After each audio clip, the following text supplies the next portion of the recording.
Hey, good morning, Misfits. It is April 29th. It is a Tuesday here in Dallas, Texas, and it is episode 434, all for us to say good morning. So I appreciate everybody being here this morning. We're going to get started, and as we get started, I hope you look out, reach out, send out your 3 messages of gratitude, of joy, of peace, of happiness. Send that out to those around you. Is it the 28th? What is today? I thought it was 2 days. It is the 28th. See that? When you're up all night, you miss out on what day it is. So it's okay, Sean. I slept through all of yesterday. All right. Well, let's download this. Very cool. Hey, you know what? It's today. That's what day it is. We're going to have a conversation this morning. We'll probably do a little interview. If I see some folks that are on here that I'm looking for, here's a question for you. What now? What now? Good morning, Monique. Good morning. Good morning. What now? What now? What do you do now? Well, what's going to be the thing that changes for you? You have a conversation, you have an understanding, you get some new information. What now? That's the real challenge with all of the different things that we do, all of the different things that we say, all of the goals we write down, all of the joys that we have, all of the discomforts that we have. Now what? Right? What will change for you?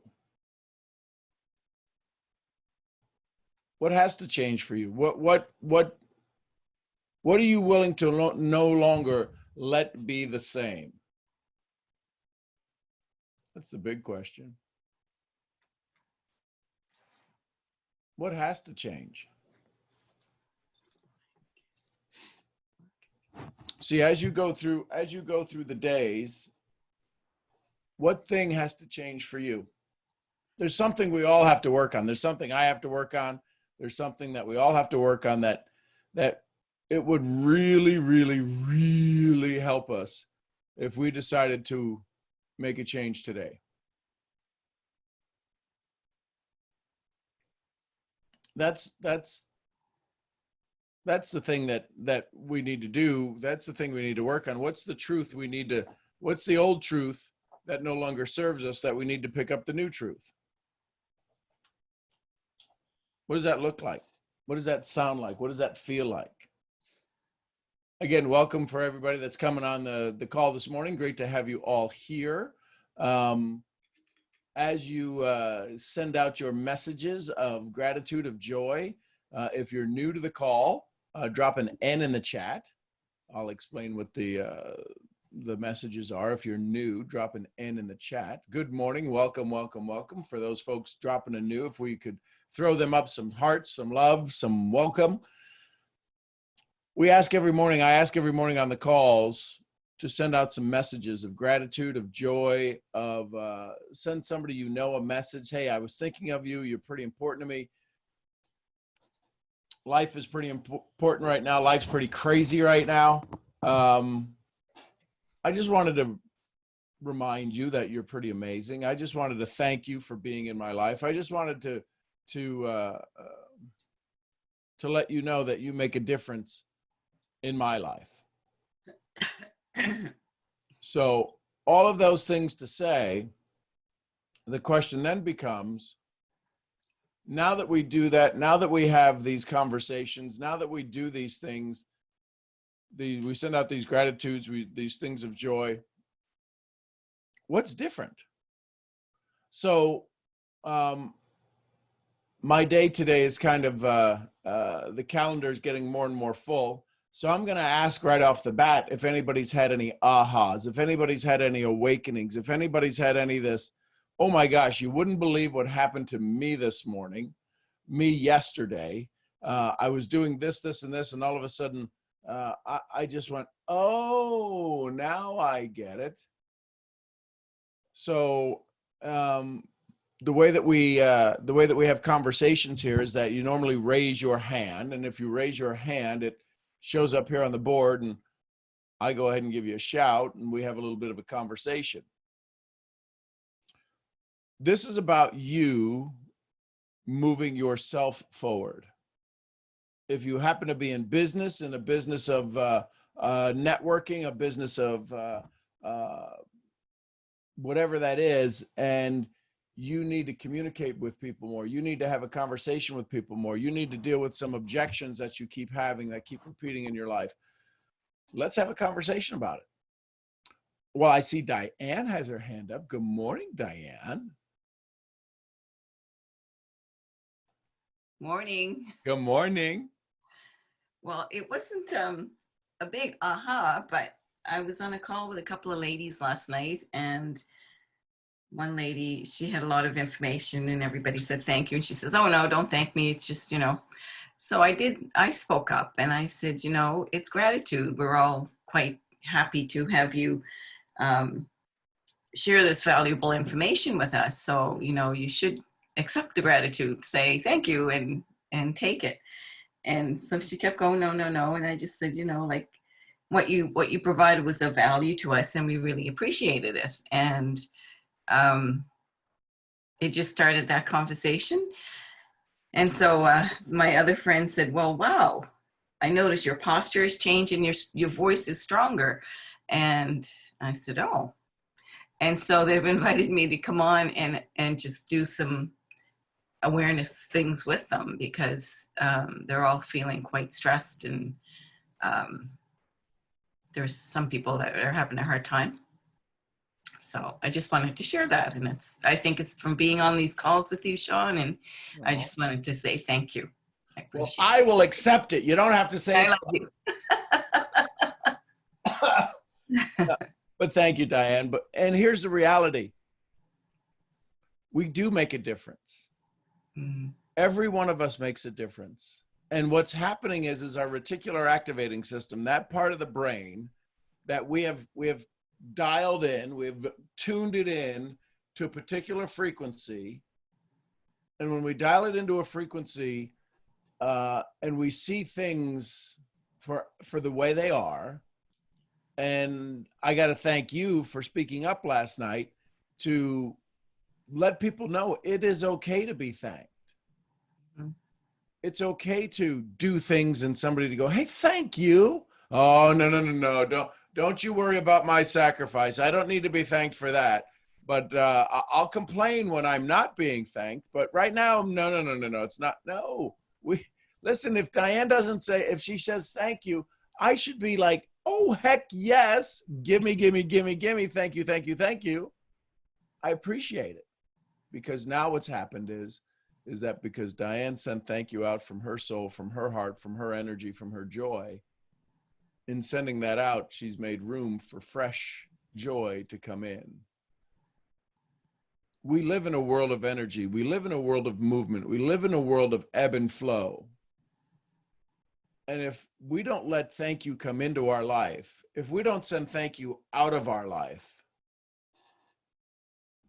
gets pretty stagnant, gets pretty stale. Because what happens then is we sit there in our days and we go, why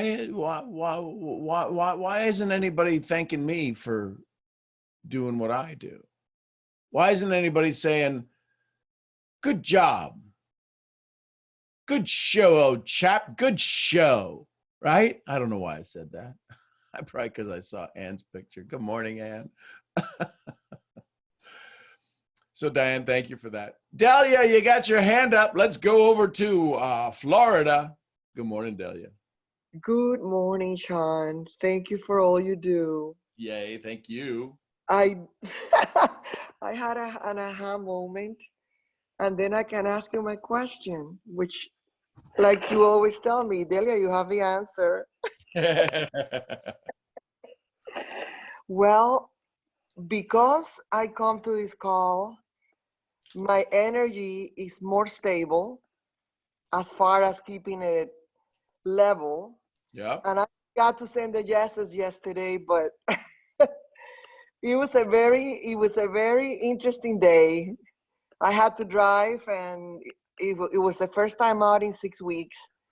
So that took a lot Wow. of, yes, it took a lot of energy mentally, but I completed the task. And what I have noticed is that as I get the love, the vibration of love from all of us in this call, when I go and I send my messages, I'm vibrating higher, and I'm getting messages that are vibrating higher. Am I recruiting? No. I'm going to be very honest. I'm not there yet. This is going to take brain work. I'm meditating. I always meditated, but I'm meditating with a purpose now. It makes a difference. I know where I'm going. And the question that I have, I can share what happened this morning. I must have messaged someone yesterday. I messaged between 5 and 20 at different times yesterday. And one person messaged back today with a chain, beautiful message. Right. So I took what I could use from that message and thank her. Yep. I said, here's the thing. I loved your message. It's the one that I posted with our pictures on my page today about flip. And I said, I'm going to make a post, send it to you. You can also share it on your wall feed. I stay away from sending chain letters. Right. So that was the aha. And then when I was meditating this morning, this question came up. Do I create a group with my prospects, because it's happening as we're speaking? I already have 2 people scheduled for today. Right. Not that they joined the business yet, but they want to get to know me. Right. I create a group with my prospects, friends and family, or with my upper team. I believe I'm getting the energy and the knowledge and the support from all of you here, you, Sean, and everybody else that contributes. And then as I talk and I send messages every day, those who want to be closer to me, my role is to open my arms and let them flow in and help them with whatever they need. Right. Is that it? Well, so here's the thing. I wouldn't create a group until you're creating your success. Well, when I say a group, I don't mean a group in Facebook or anything like that. In my mind, I mean, I said Yeah, call. absolutely. First the call. Yep. No, you can definitely create a group in your mind. Create your mastermind group in your mind of people that you honor, respect, people that you admire, people that inspire you, and keep them present. Absolutely. Okay. So, yes, and what that does is that shifts our energy. Right. For me, when I think of Mother Teresa, she may not be here in the ethereal plane, but she's there in the spiritual plane, and so I can have a conversation with her whenever I choose. Awesome. So yep, absolutely. Awesome. I guess that's it for today. Awesome. You're the best, Thank Delia. you. Have an amazing morning. You too. Thank you. Let's see here. Latoya, good morning, Latoya. Well, good morning, everyone. I am so thankful, grateful to be on this call. I want to say, since I've been on this call, I have noticed changes. I've been more outside my comfort zone. We could say, as well, being more grateful. But shout out to Nano, by the way. He the one I'm in his Telegram chat, and that's how I got connected to these calls. And I just want to thank you so much, Sean, for just like opening my mind to different ways, just to be a better person, and you gave me several aha moments. There's a beautiful community as well of supporters. So that also let me know I'm not alone and that I don't no longer have to like seek approval of others. I think sometimes we could fall in that trap unconsciously. We're not aware, but by you pointing that out, that had me evaluate myself, that it had been times I had seeking approval from others, unconsciously, just not knowing that, and I just want to thank you so much, because not only it just been just like I also with my health as well, I'm eating differently, it's like I noticed these changes, and even like right with my left hand, being consistent with that. I mean, I just want to thank you so much for that. I thank you. Well, Latoya, I appreciate you. You add such value to the community. Whether you speak or don't speak, your energy is always felt. So I appreciate you being here. Thank you so much for doing what you do. Yes, you are welcome, and God bless you all. Take care. Love you all. Gratitude. Hey, Gigi. Good morning, Gigi. I didn't know I was next. Good morning, Gigi. No, I didn't know I was next. Hi, Sean. So, I kind of had like a little bit of a mental breakdown on Friday. Okay. And I don't think I'm there yet, but I'm getting to the point where like enough is enough. And Excellent. to, like get out of my own way. But ever since like I had that mental breakdown, I've kind of been just having like aha moments every single day. Mm. And yesterday I kind of had one after the call. Well, I did have one after the call. Mm-hmm. And I realized that like it's really time for me to get out of my way, because I started to think about you. And then I thought about what would have happened to all of us if you didn't get out of your own way and just decide enough is enough, I'm going to start this call. And I don't even want to know where I would have been if you never started the call, or where a lot of us would have been if you never did it. So then it makes me realize like there's people out there that are waiting for me. And if I don't decide to get out of my own way, what happens to those people? Like, it's not about me anymore. It's about them. And then I started crying. But no, I've just been having a whole bunch of aha moments. And I've learned that I'm my own worst enemy. And I got to fix that, because I'm supposed to be my own best friend. But yeah. So that gets us, that comes back to the question I asked when we started. So now what, right? So, and being, as easy as it sounds like to say to be my own best friend, it's something else to do, because now you start to, everything comes in question. And when everything starts to come in question, you start to step into the unknown. You start to step into what we call the frontier.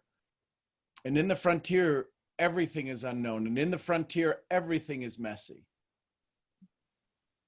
Because it's easy to turn, if I'm facing this way into the frontier, into the unknown, I've never been there before, it's still easy for me to turn around and be on the edge of the frontier, but still be looking back into town, to still be looking back into the prairie and into what I've already been through. But to stand on the edge of the frontier every morning, to stand on the edge of the frontier every afternoon, and look out into the unknown, because everything that's coming at you is unknown. Everything that is coming at every one of us is unknown. Everything that's coming at every one of our prospects is unknown. The challenge is we're looking, standing, facing forward into the frontier, and it's going to be messy for some of us. We will make mistakes. The challenge is the prospect is looking back into town. The prospect is looking back to where they've been. They're looking back in fear, as opposed to forward in faith. And we're standing going, but look. And they could be standing right here, right next to us, and not see what we see. It's up to us to use our language, our courage, our faith, our desire, to see if we can't turn them around and let them look at their own future. Let them look at what's out in front of them as opposed to what's behind them, because the old story is behind them. There's a culture that if I were to ask you to look at your future, if I were to ask you to look at things, there's a culture, I forget if it's in Peru or where it's at, but their future is in a totally opposite direction of us, the way we would normally look at our future. Why do they look at things differently? Because that's the way they were raised. That's nobody has influenced them otherwise. Why do we all do the things that we do? Why do we all say the things that we say? Why do we all have the cultures we have? Why do we all have the beliefs that we have? Because these were things that were passed down from people who only could teach us what they knew. They couldn't teach us what they didn't know. So everything you know was taught to you by something somebody knew. And we're in constant search of that person. Who knows something that I want to know more of? Well, next time you pass a mirror, check, see if that's the same person. Is that person you're passing by in the mirror, is that a person who wants to know more of what you know, more of what you want, and less of what you don't? It's very cool to have you all here. Good morning, everybody. For those of you that have just recently joined us, welcome, welcome, welcome. If you're new to the call, drop an N in the chat and let us throw some love and joy and affection at you. We appreciate you being here. Another thing is that if you'd send out three messages of joy, of gratitude, of hope, of belief, just send a message to somebody that says, hey, you're important to me. I appreciate you. Look at all the N's this morning. Good morning, everybody. Send out a message of joy, of gratitude, of appreciation, of something that says, hey, listen, you make a difference for me. I appreciate you. I was thinking of you this morning, right? And maybe it's an old friend that you've known for years, and you could send them a funny, something that makes you guys laugh. Hey, remember when we were back in such and such and so? Remember when we were having fun? And just those moments that make you laugh. The world needs some laughter right now. I think a lot of what I get to do in the world is to bring some laughter to folks. It was often said, the one who controls the humor in the room, controls the room. This isn't about being the smartest one in the room, because goodness gracious, God knows that ain't me. I've gotten good at a couple of things in my life, and I've chosen to do those very, very well. Lunchtime in London, good afternoon, enjoy your lunch. So Davis Mugambi, can you unmute for a second? Wait, he's gonna talk. Yes, I have. Good morning, Sam. Good morning. Good morning. How are you this morning? I'm fine, thank you, Sam. So, where are you at in the world? What part of the world are you in? I'm in Nairobi, Kenya. So you're in Nairobi, Kenya. Does the sun come up over there? Yes, I know. yes. I know, crazy question. Does the sun set over there? Yes. Yes. And do you happen to see the moon in Nairobi every now and then? Yes. So, we live in a very small world. What Davis sees there, Davis sees the same sun we see. He sees the same sunset we see. And the same moon and the same stars, breathes the same air, and is working on the same thing about wanting to help people have more, do more, be more. Davis, what do you think is one of the things that you've worked on that has helped you to succeed in life? Not necessarily your business, your network marketing business, but what's some of the things that you've used to help grow you? Working on my mind by being positive, making sure that I'm supporting the people who are around me. Right. Reading the articles that can motivate me, make me move, make me think positive, make me be more better than who I am, and also reading inspirational books that can help you to understand how you can motivate and inspire other people in life. Remember, in this life, you are not perfect. no one is happy. You get to learn from other people, you get to understand what other people are doing so that you can build yourself and become more better. Well, Davis, I appreciate you sharing that. And folks, here's the thing. We wake up, we turn on the internet, we can jump on this call. They've got to do a little bit of extra effort to get onto the internet, you know, in whether it be Nairobi or Ghana or wherever it is.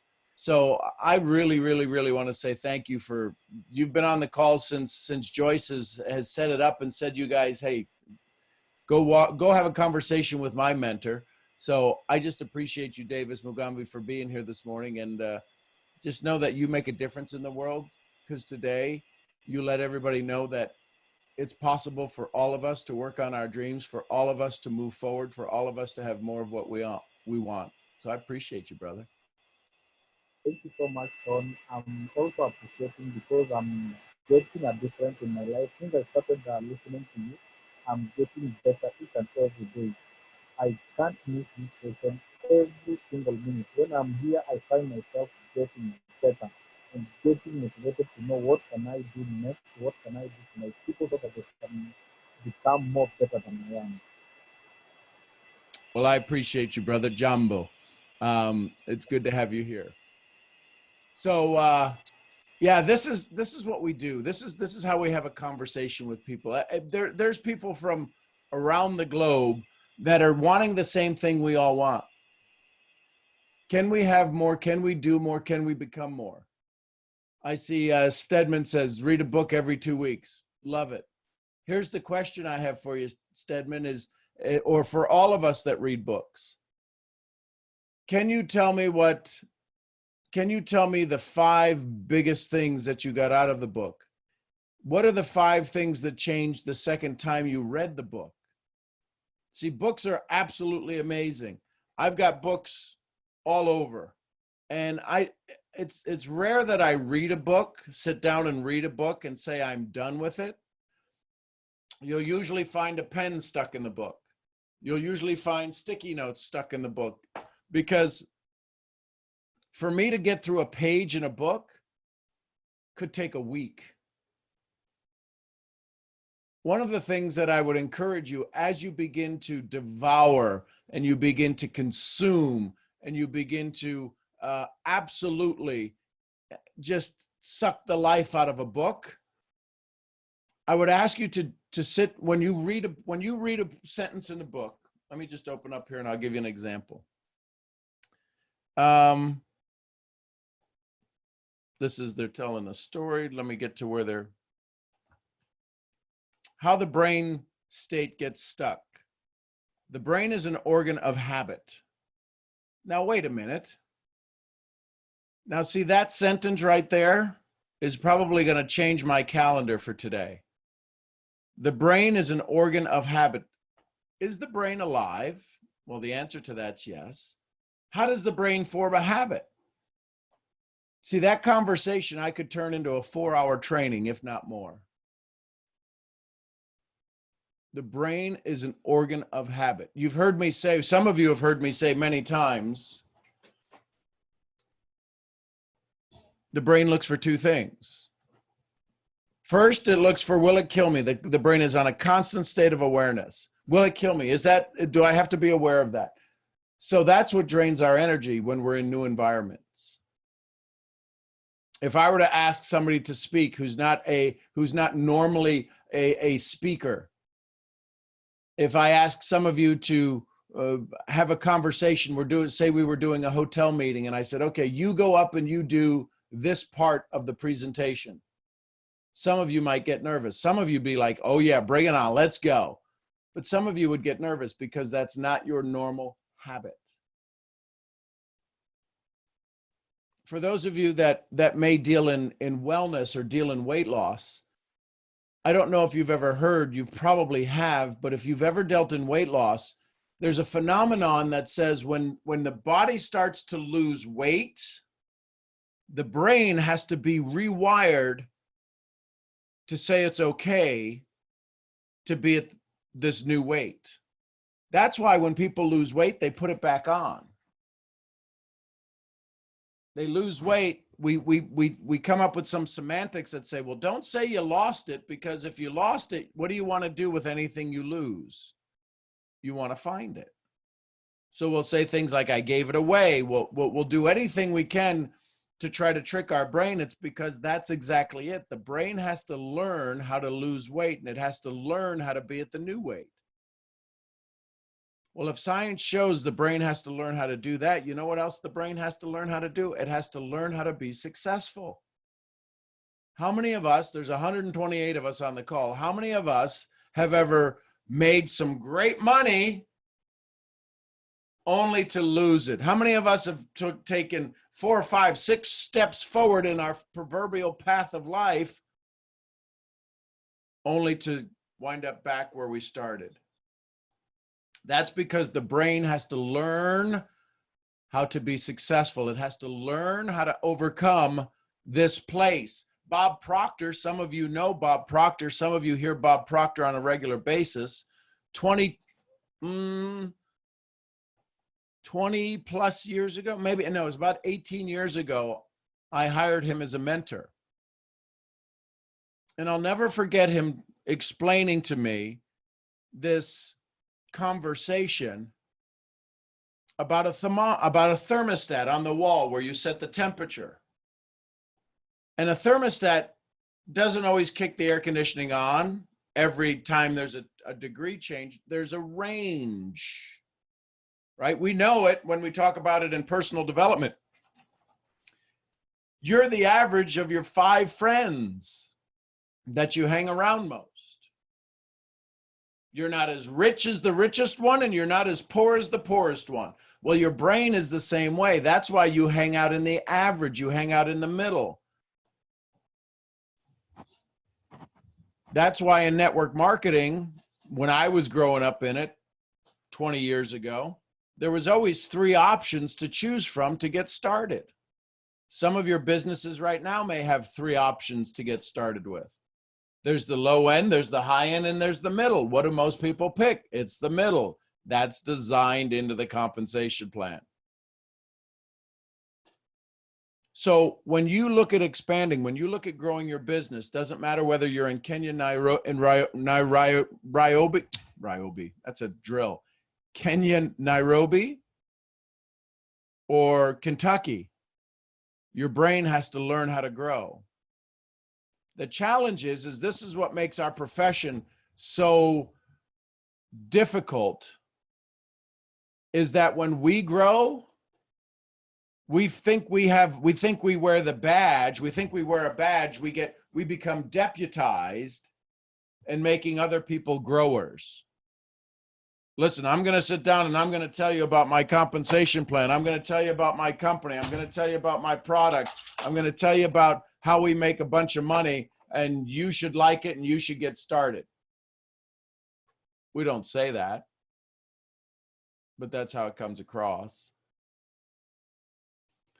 Leo, you had your hand up. Do you still have your hand up, brother?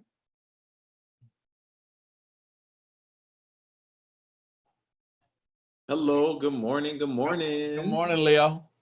Hello, everybody. Hope all of you are well. Sending everyone love and gratitude. Sean, I had a bit of a breakthrough yesterday. Didn't realize it until the end of the evening. It was more of being halted by something. I met myself, or I was met with resistance within myself. And I thought about you. I was like, what was Sean doing this moment? What was Sean do? Right? I'm telling you guys, we got to get those wristbands, right? Those what was Sean do wristbands.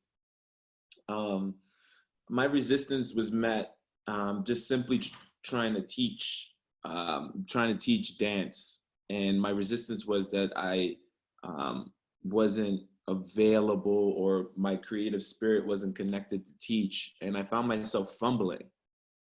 And my question was, because I wrote it down, why am I so connected to the people I barely know?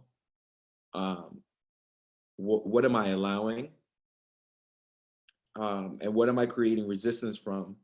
And why am I so good at finding that resistance? And then why am I so good at allowing and then ultimately receiving? It led me yesterday to meditate twice, actually. I meditated twice yesterday. And the interesting thing for me was that as I met with resistance teaching, I didn't recognize myself because I'm usually a teacher that I can like it, like yourself. You remind me of me teaching is like it kind of downloads itself and then you release it to the people that are in front of you. And I found myself that I couldn't even do that. Out of 10 years of teaching, it was like one of the first times this ever happened. And I spent the evening trying to figure out what it was. And I found that I had met with resistance because I don't think I was ready to connect to teach. And I'm still in question about it. I'm still curious about what that was because it relates to everything. Yep. You know, being a teacher in my business, being a teacher, of course, in dance, but also ultimately being a boyfriend or even being a brother and a son. So there's like a sense of resistance I was met with that I'm still in the world of wonderment about. And my question to you, Sean, is when you're met with resistance where you feel disconnected, maybe disconnected, discontented, in a sense, kind of like baffled by that kind of sense of resistance. What is your go-to? What do you do? And what kind of questions do you ask? So when we find ourselves in a field of resistance, the challenge is that if we're in the field of resistance, we can't find the path. Because no matter, it's kind of like if you were to hover, if you were to be able to float 2 feet off of the ground, 200 feet off of the ground, or 2 inches off of the ground, gravity is the same. And so you can't, it doesn't matter where you hover over the world 2 inches or 2 feet, gravity is always going to be the same. Now we can get into the science of mountaintops, it'll be more, whatever, but it's just 2 inches. It's in that 2 inches. This is in that your goals are everything you want is as close as your skin. But you feel this resistance and you can't find where you're being pulled from, or are you being pulled to? Right? So if I get stuck in the snow and I can't get out, right? Now, I don't know how many of us, listen, I grew up north in the snow, or if you've ever been stuck in the mud, how many of us rock with the car when we're trying to get it done? Do you really think our rocking makes it get out? And like, You really think it makes a difference? and you're like, come on, move. And you're telling the people in the car, rock with me. And you're like, Yes. But because you're the one in control, right? When you steer, right, your body, you lean into the curve because you're just trying to keep your balance. So what you're experiencing, to use dance metaphors, is you're no longer the lead dancer. You're now having to follow, and you're having to pay attention to when you're dancing and that move, when the hand just subconsciously starts to move on their hip or on their side, and they start to follow. Man, they're an amazing follower. So I would sit quietly and find out where this pull is happening in your body, because it's happening in your body. The pull, I can answer that because I felt it in my meditation yesterday. It's coming from my solar plexus. Okay. You know, talk about chakras and energy. There's a sense of it's like I'm being pulled, but there's a sense of resistance. So like it can be pulled to be open, but. So then ask this question. What are you being pulled through?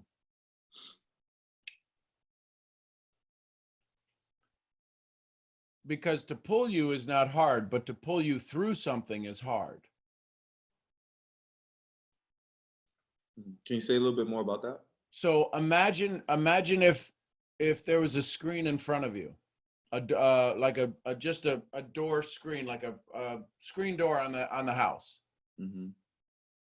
and you were to get up to that screen. It's mostly air, but imagine if you were pulling yourself through that screen. What's going to be what needs to be screened out of your personality? What is no longer serving you? Hmm. So sometimes when I go into meditation, I'll go to my golden screen, and there's this gold screen in my place of meditation, and I actually push myself through it. I walk myself through it. And that screen knows to filter out fear, doubt, old story, anxiety. Sometimes there's stories that pop up from childhood. Because remember, every time we move forward into a new story, the brain is constantly bringing up our history going, yeah, but remember back over there when you screwed up? Remember back there when you were 6 years old and somebody told you weren't good enough? And you're like, yes, but that doesn't serve me anymore. Let me ask you this. What would happen if you never gave up the old steps? If I never gave up those steps, I would be the same dancer. So what's happening now is whatever space and time that you're moving into, whatever new that's happening, you've got to give up the old steps. And the old steps say, that's everything of who I am. Hmm. If there was no resistance, listen, this is for everybody. It matters. If the sun shines on you, this statement is for everybody. If there was no resistance, what would we be in?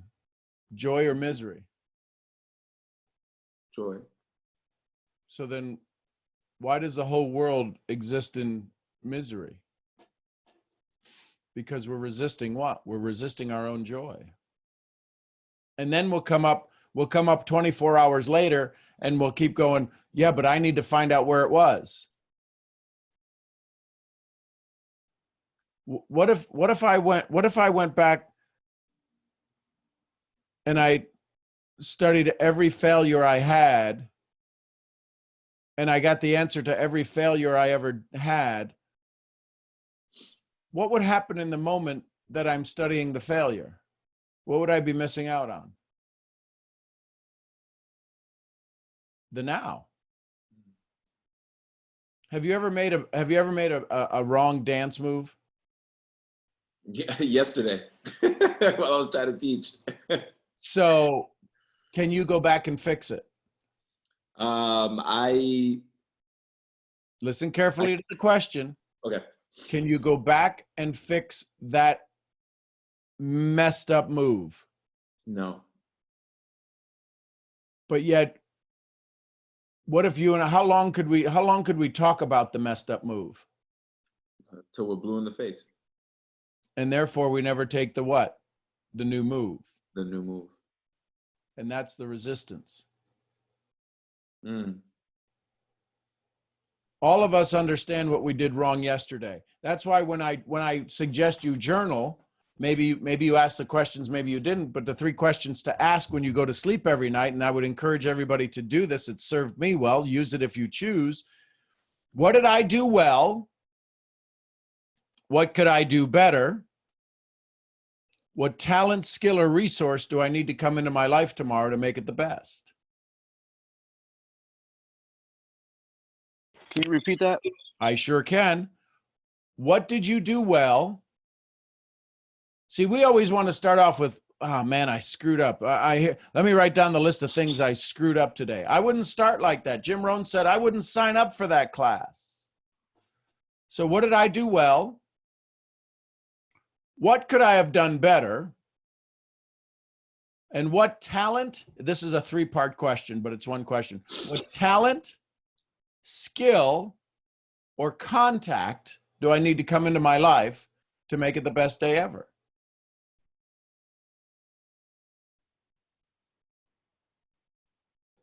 Because if we don't start off with giving, so Leo, this is the perfect example.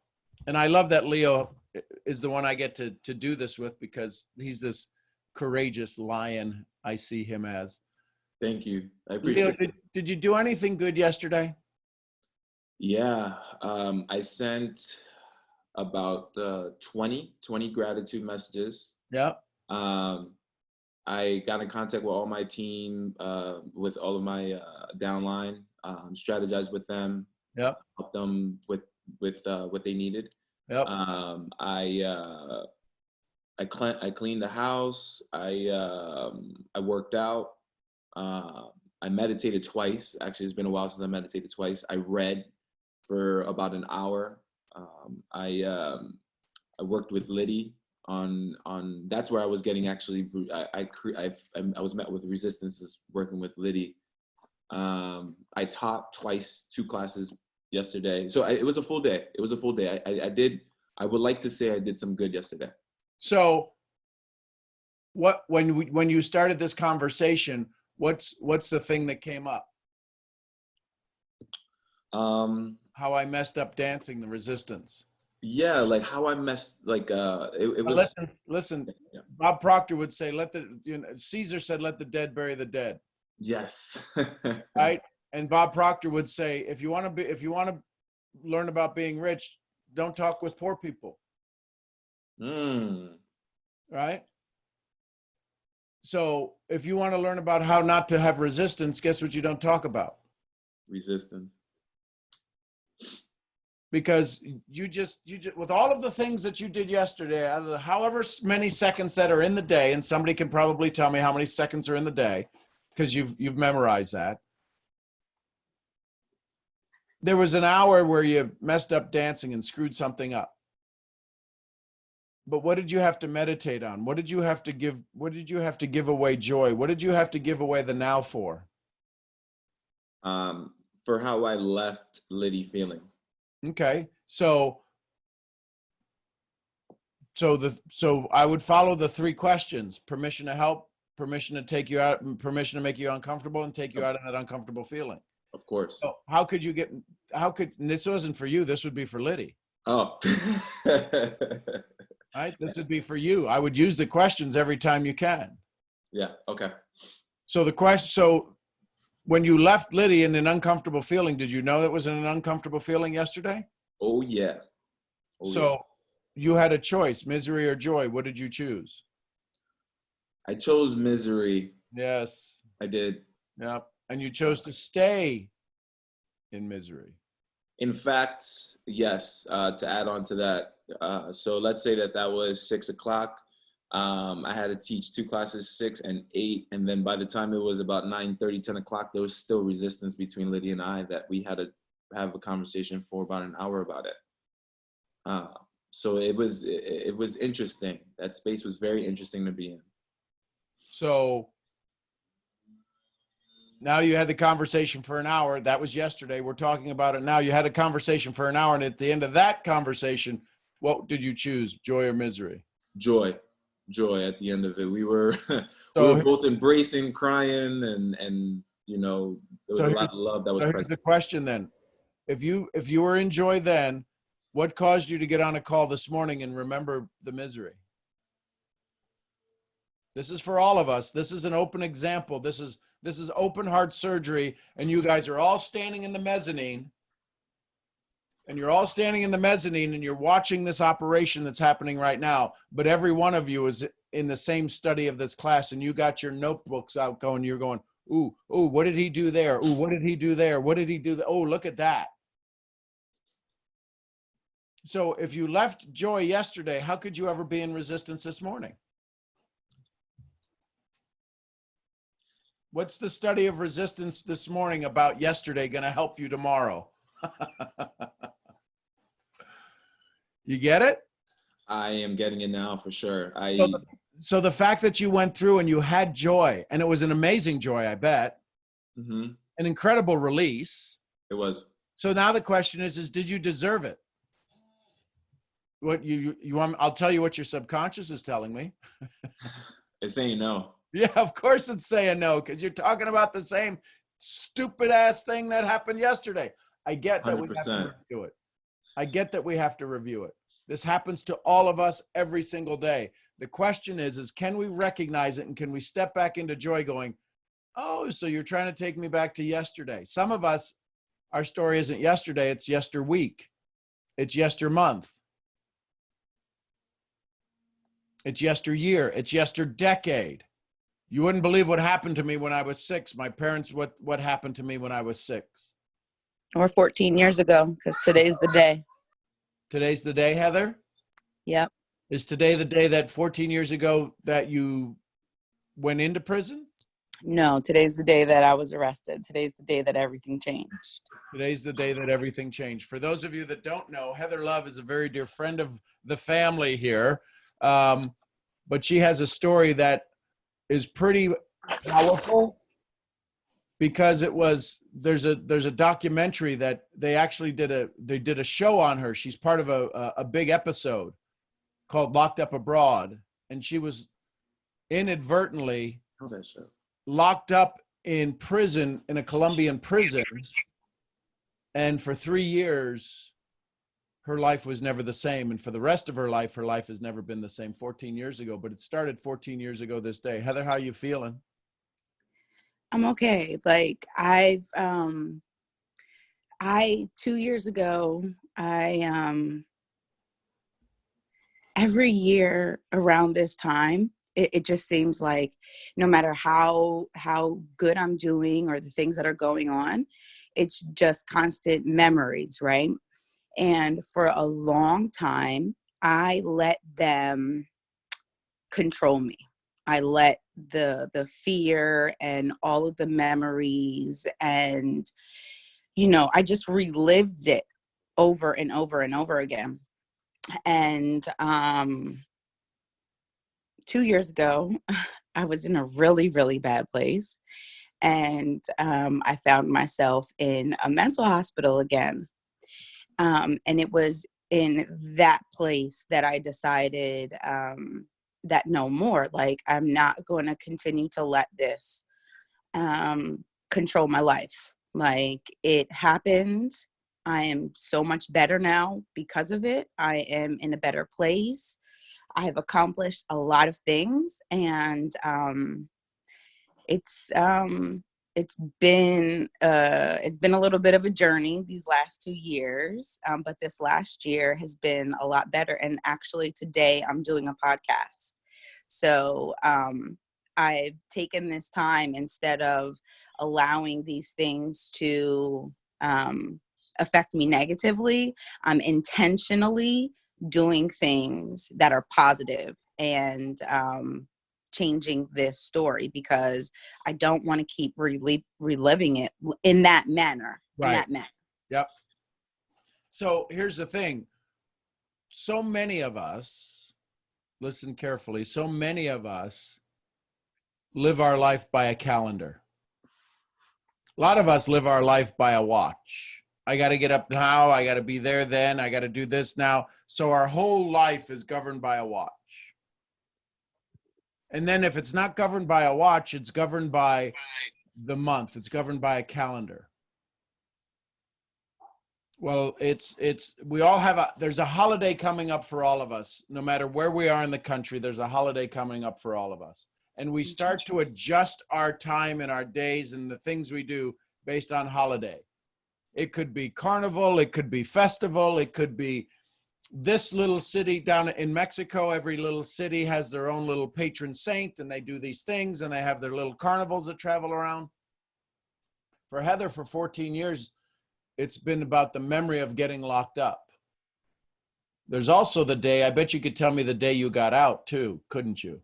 April 20th. Well, it was November 20th is when I got out of the prison, but I came home April 20th or 22nd. So here's the thing. Heather, because of a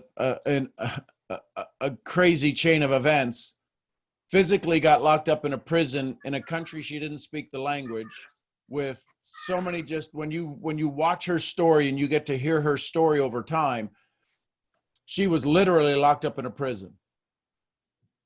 And she was literally let out of a prison. And for 12 years, it still had her locked up. She would still get scared. She would still get feared. And then she started to tell the story. She started to say, hey, listen, I'm in a prison. And when you start to say I'm in a prison and you have other people who look around you, who love you, who support you, go, you're not really in a prison. Did you know that? But I Hey, how was. are you, Peanut? Good morning, Peanut. I managed to create a life for us, but still live in a bubble, right? Like I controlled who I let in. I controlled, where I went. I was very mindful. It was just crazy. It really was. It really was a prison that I was living in outside of it. So the fact that Heather has the memory, one of the things she wants to do is to put a playground back in that prison, back in Colombia. She says there's artwork of hers of rainbows because there was never any color inside of the prison. See, Heather has that to go back to, which is why her life is continuing to catapult now, to take these huge steps forward. Because when she said, I'm no longer in the prison, she chooses to be in this moment, not in that moment. What a great metaphor for the rest of us. How many of us are absolutely locked up inside in our own prison because of an old story that we haven't You let don't go? have to be. Mommy, what was the We prison don't- like? Not so good. It's kind of like when you have to eat your green beans if you don't like them. I like green beans. I figured you did, because as soon as I said it, it's going to be like, nope, this is going to take this conversation in a whole new path. So here's the reality.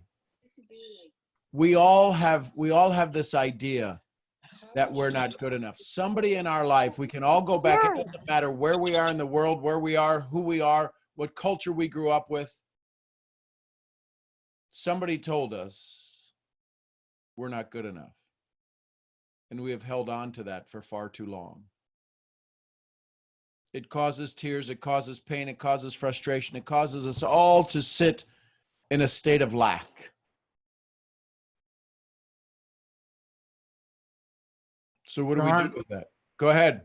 Sean, I have a question for Leo. If Sure. if we go back to him for a moment, because as you suggested, his reaction was something that, in a sense, is linked to his past. Leo, if you consider the idea that John Wellwood advances, that in your interactions with those people that you're closest to, it gives you the opportunity to deal with some kind of a problem, an issue, an old wound, that somehow your lady friend provides the exact context in which to solve that problem. What did, when you went through that experience, was there something that you learned about yourself? Was there something that, if you thought about yourself as being the worthy adversary for, was it Liddy? Mm-hmm. When that was all said and done, what could you say you learned about yourself? What was that interaction about? What were you trying to learn by being a worthy adversary with her in that moment? I won't say it because we have children on the line, but I was being an a-hole. Okay. Yeah, I was being a-hole. It was just, it was a sense of resistance I created on my own, that I now I reflect back on it. It was just, it was definitely some old conditioning.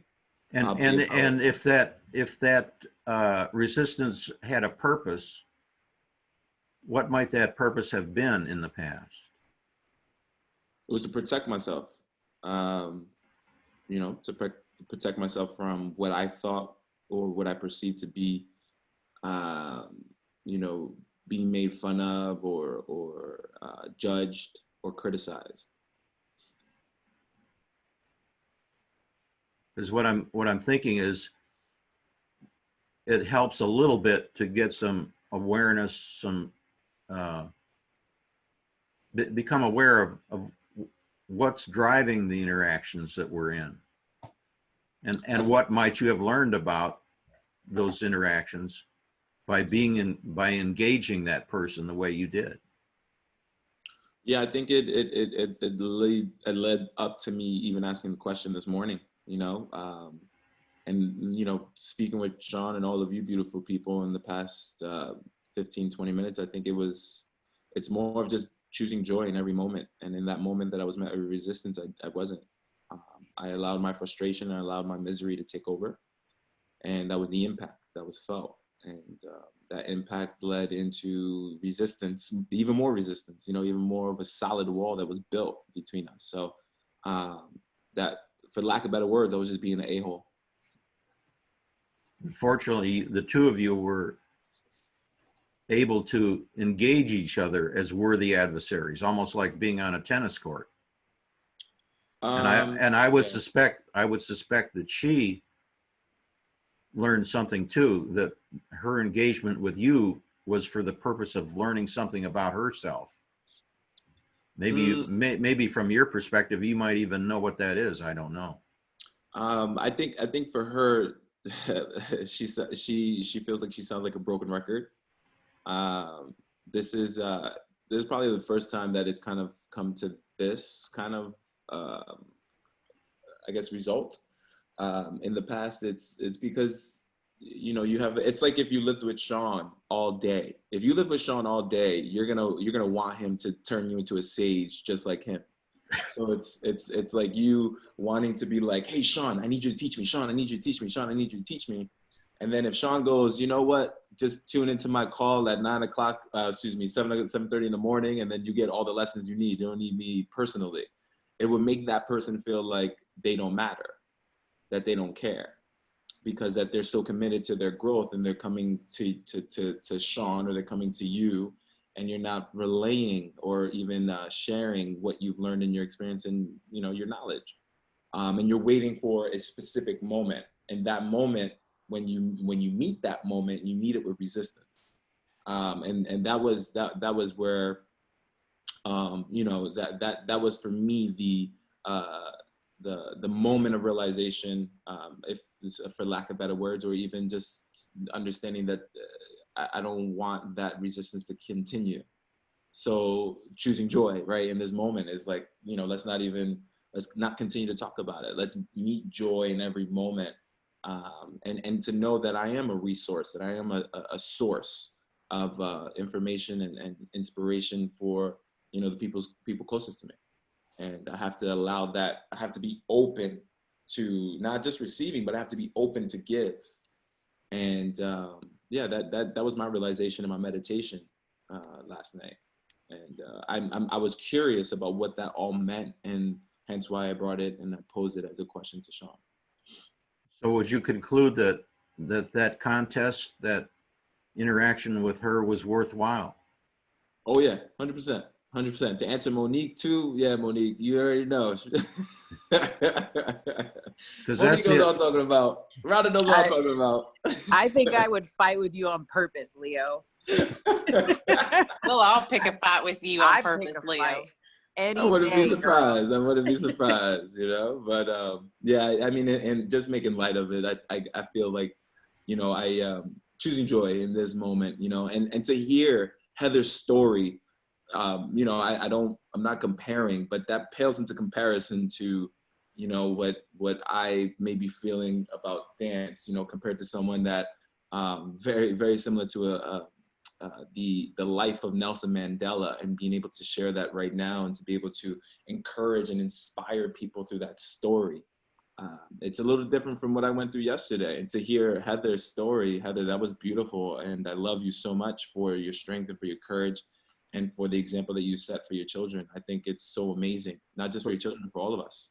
And I'm over here like I met resistance teaching, and this beautiful being was meeting resistance every single day in a country that I'm not even sure if you know that well, and you made it the best thing you can make it. And I didn't know it. I was never there. I had never left the country, and I did not speak Spanish. Like, I knew a little bit.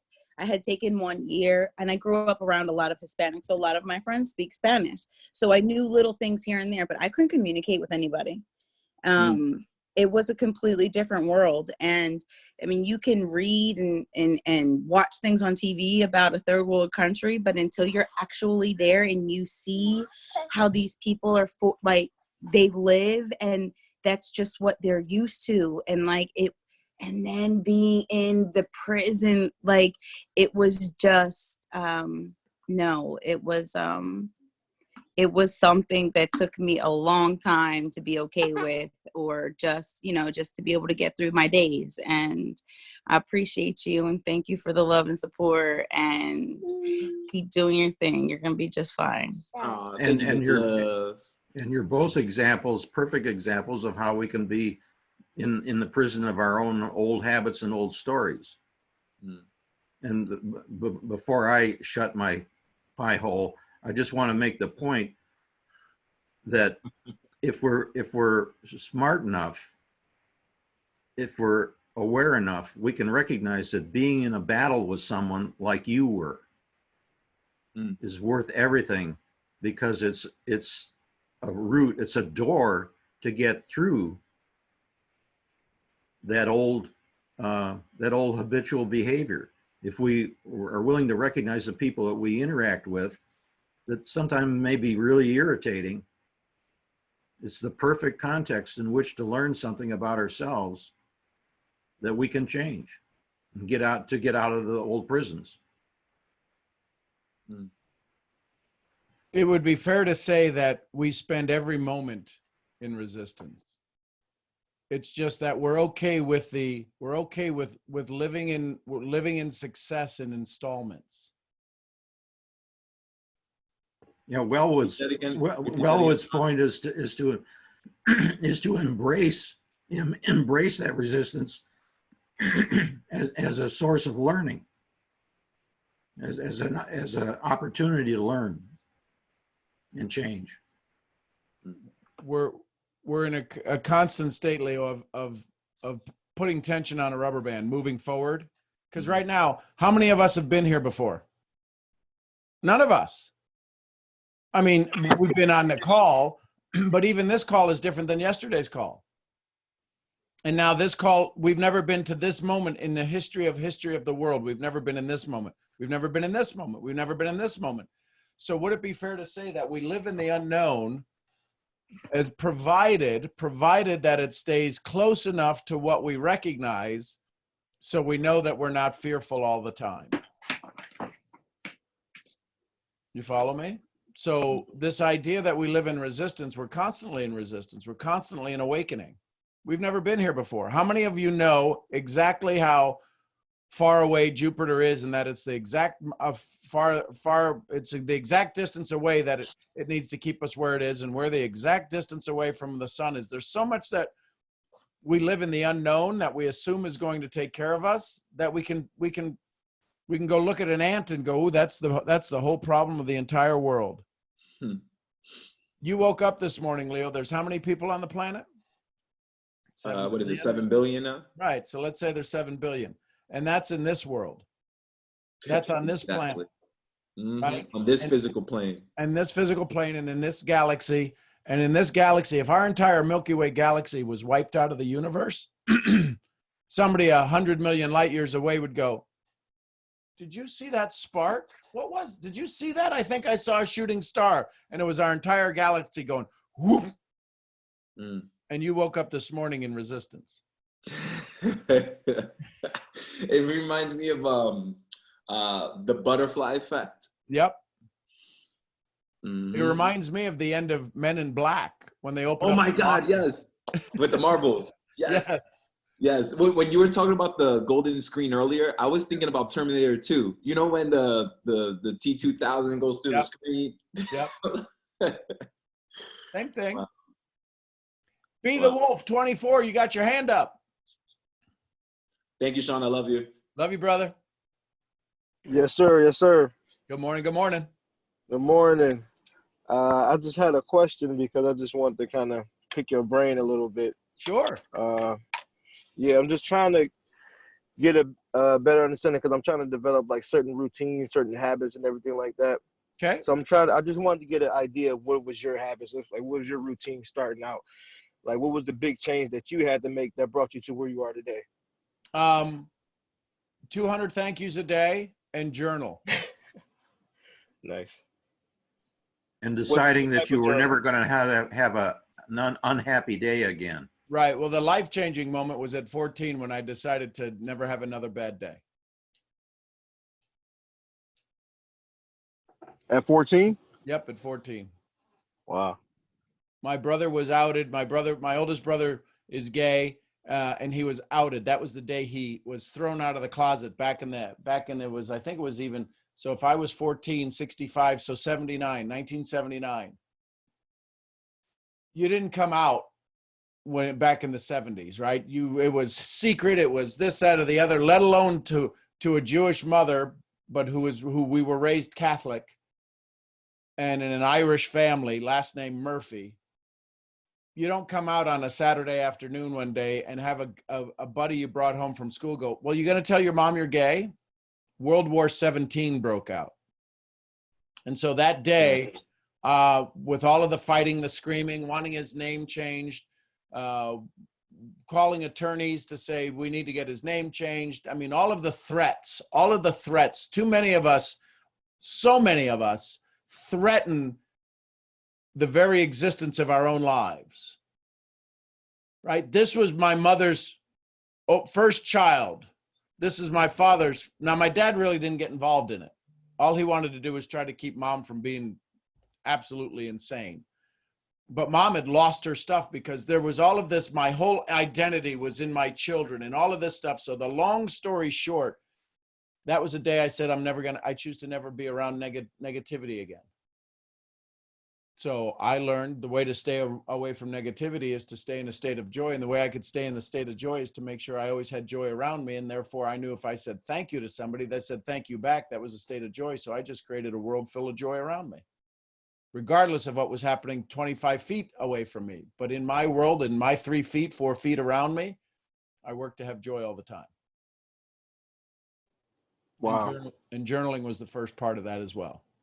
Keeping a history of when I screwed up and when I did well, because I'll never remember the things I did well, and I'll always remember the things I did not so good. I'll remember them as the worst things ever. It's never as good as it was, and it's never as bad as it was.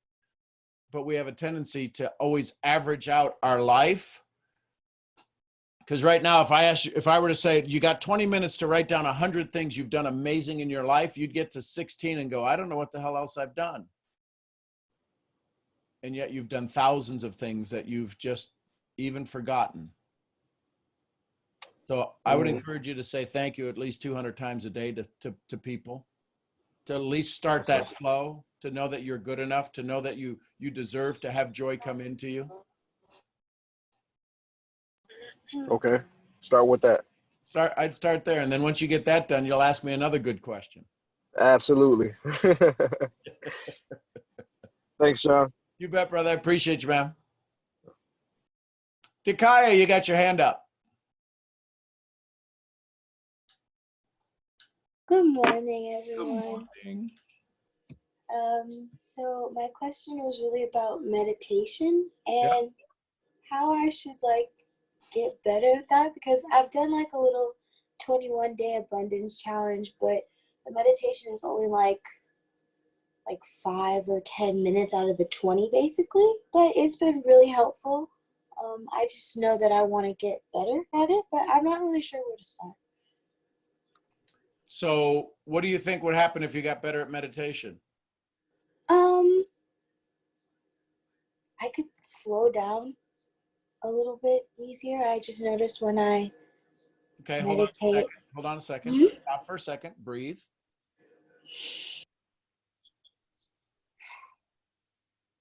Take another big breath. Hold it. And then exhale it slowly.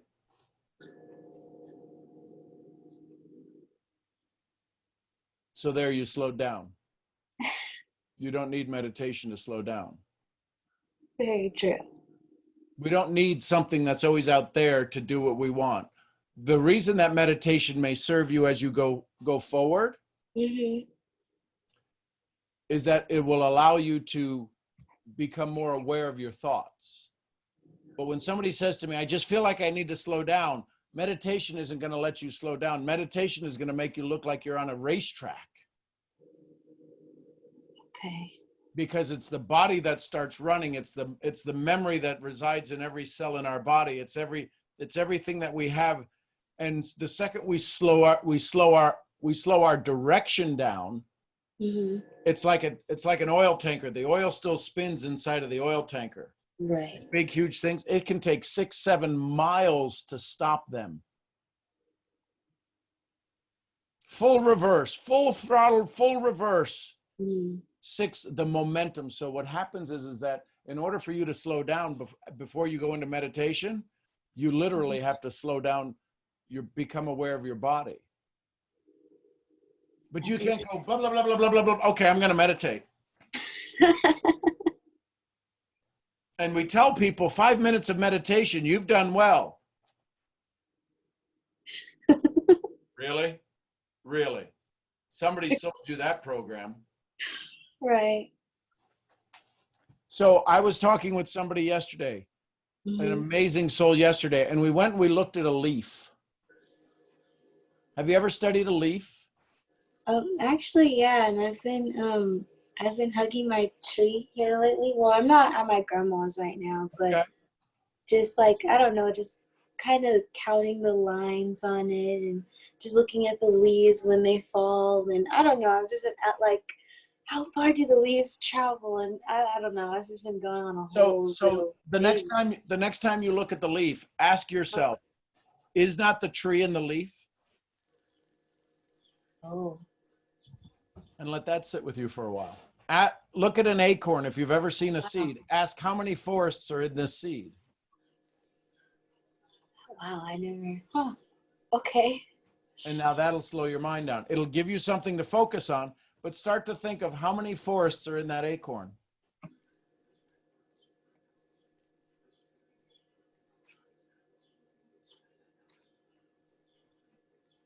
Okay. That help? It helped a lot, actually. I didn't even, wow. Did you see? It's So you see how easy it is. tree in the leaf. So you see how easy it is to slow down when you decide you want to slow down. Yes. Yeah. Thank you, Sean. And thank you too. You know what? Because I had a conversation with my friend last night, and I don't know. It was very therapeutic for both of us. And I was like, wow, I feel like I would have been able to still help. I just don't think it would have been as well if I hadn't had the tools that you've given me. And so thank you for that. Well, you're welcome. But it's one thing to hand you the tools. It's another thing for you to use them. So don't forget to thank you. Right. And I did. I even had a big cup of tea that I've been thinking about for days, and then I finally sat down and did it. Okay. There you go. Man, the tree and the leaf. Okay. It's in those moments that we have awakenings and awarenesses that we never thought possible. Somebody asked me in a private chat on the messenger here in the messages, there's this fear of not being able to keep up. This fear of constantly measuring ourselves against someone, something, a society, a community, a culture, right? I'll give you a funny example, right? My last name's Murphy, so a little bit of Irish. Oh, God bless us all. I'll be talking to you on the 33rd of the 3rd day. So this idea that Irish love to drink. Now, I do kind of resemble that remark on occasion, back especially when I was younger. But on St. Patrick's Day, right, everybody becomes Irish. Everybody drinks, and we didn't have it this year. But we had St. Patrick's Day, but this whole idea that, well, you're Irish, you must drink. Well, the same thing could say, well, you're a human, you must operate at a very high pace.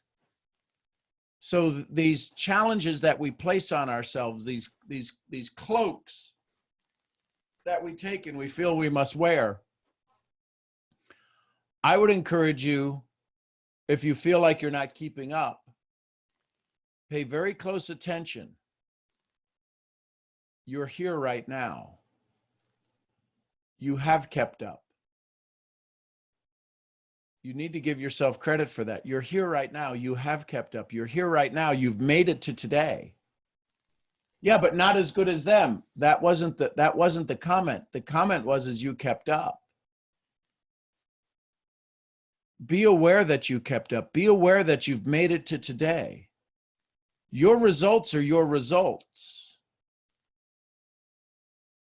What you do today is everything that you can.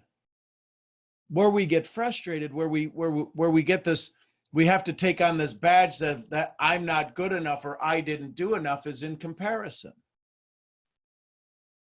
Some of us on this call, it takes a herd of mules. It takes two mules and a car to just get us out of bed. I need you to hear me. You are enough. You've made it to today. You asked the question. There's people saying they needed to hear this. They didn't ask the question. So when you think you're not good enough, or you think your passion doesn't exist, you've changed people's lives simply by asking your question in a very quiet way so that I can have a dialogue with you, so that you could know you are good enough. But in that moment, that's somebody else's story. If you're going to believe somebody else's story that you're not good enough, hear my story. You're good enough. You made it to today. You asked a question that made a difference. So you're better than enough, because you changed other people's lives. You helped other people realize, wow, I feel the same way. So thank you for asking that question. We'll work on it more. We'll have more conversations. Don't ever feel uncomfortable coming here. This is your place.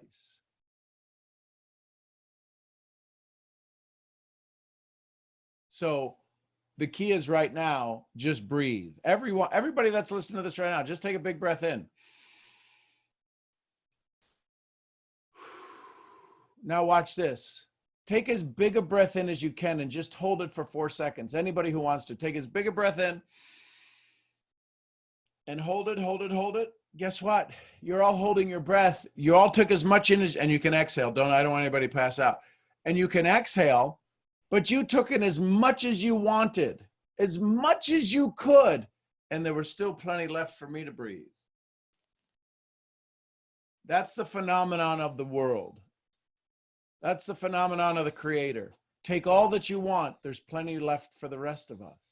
So just today, if you would put down that old story, don't have to put it down for long, just put it down for a little bit. And right now, for the next couple of minutes with me, just sit there and say, I'm enough. Just for the next couple of minutes. You don't have, we're not going to rewire you in a day. But if everybody took as much air as they wanted, there'd still be plenty left for our grandchildren, great-grandchildren, our great-great-great-grandchildren, and all of the animals and all of the bees and everybody.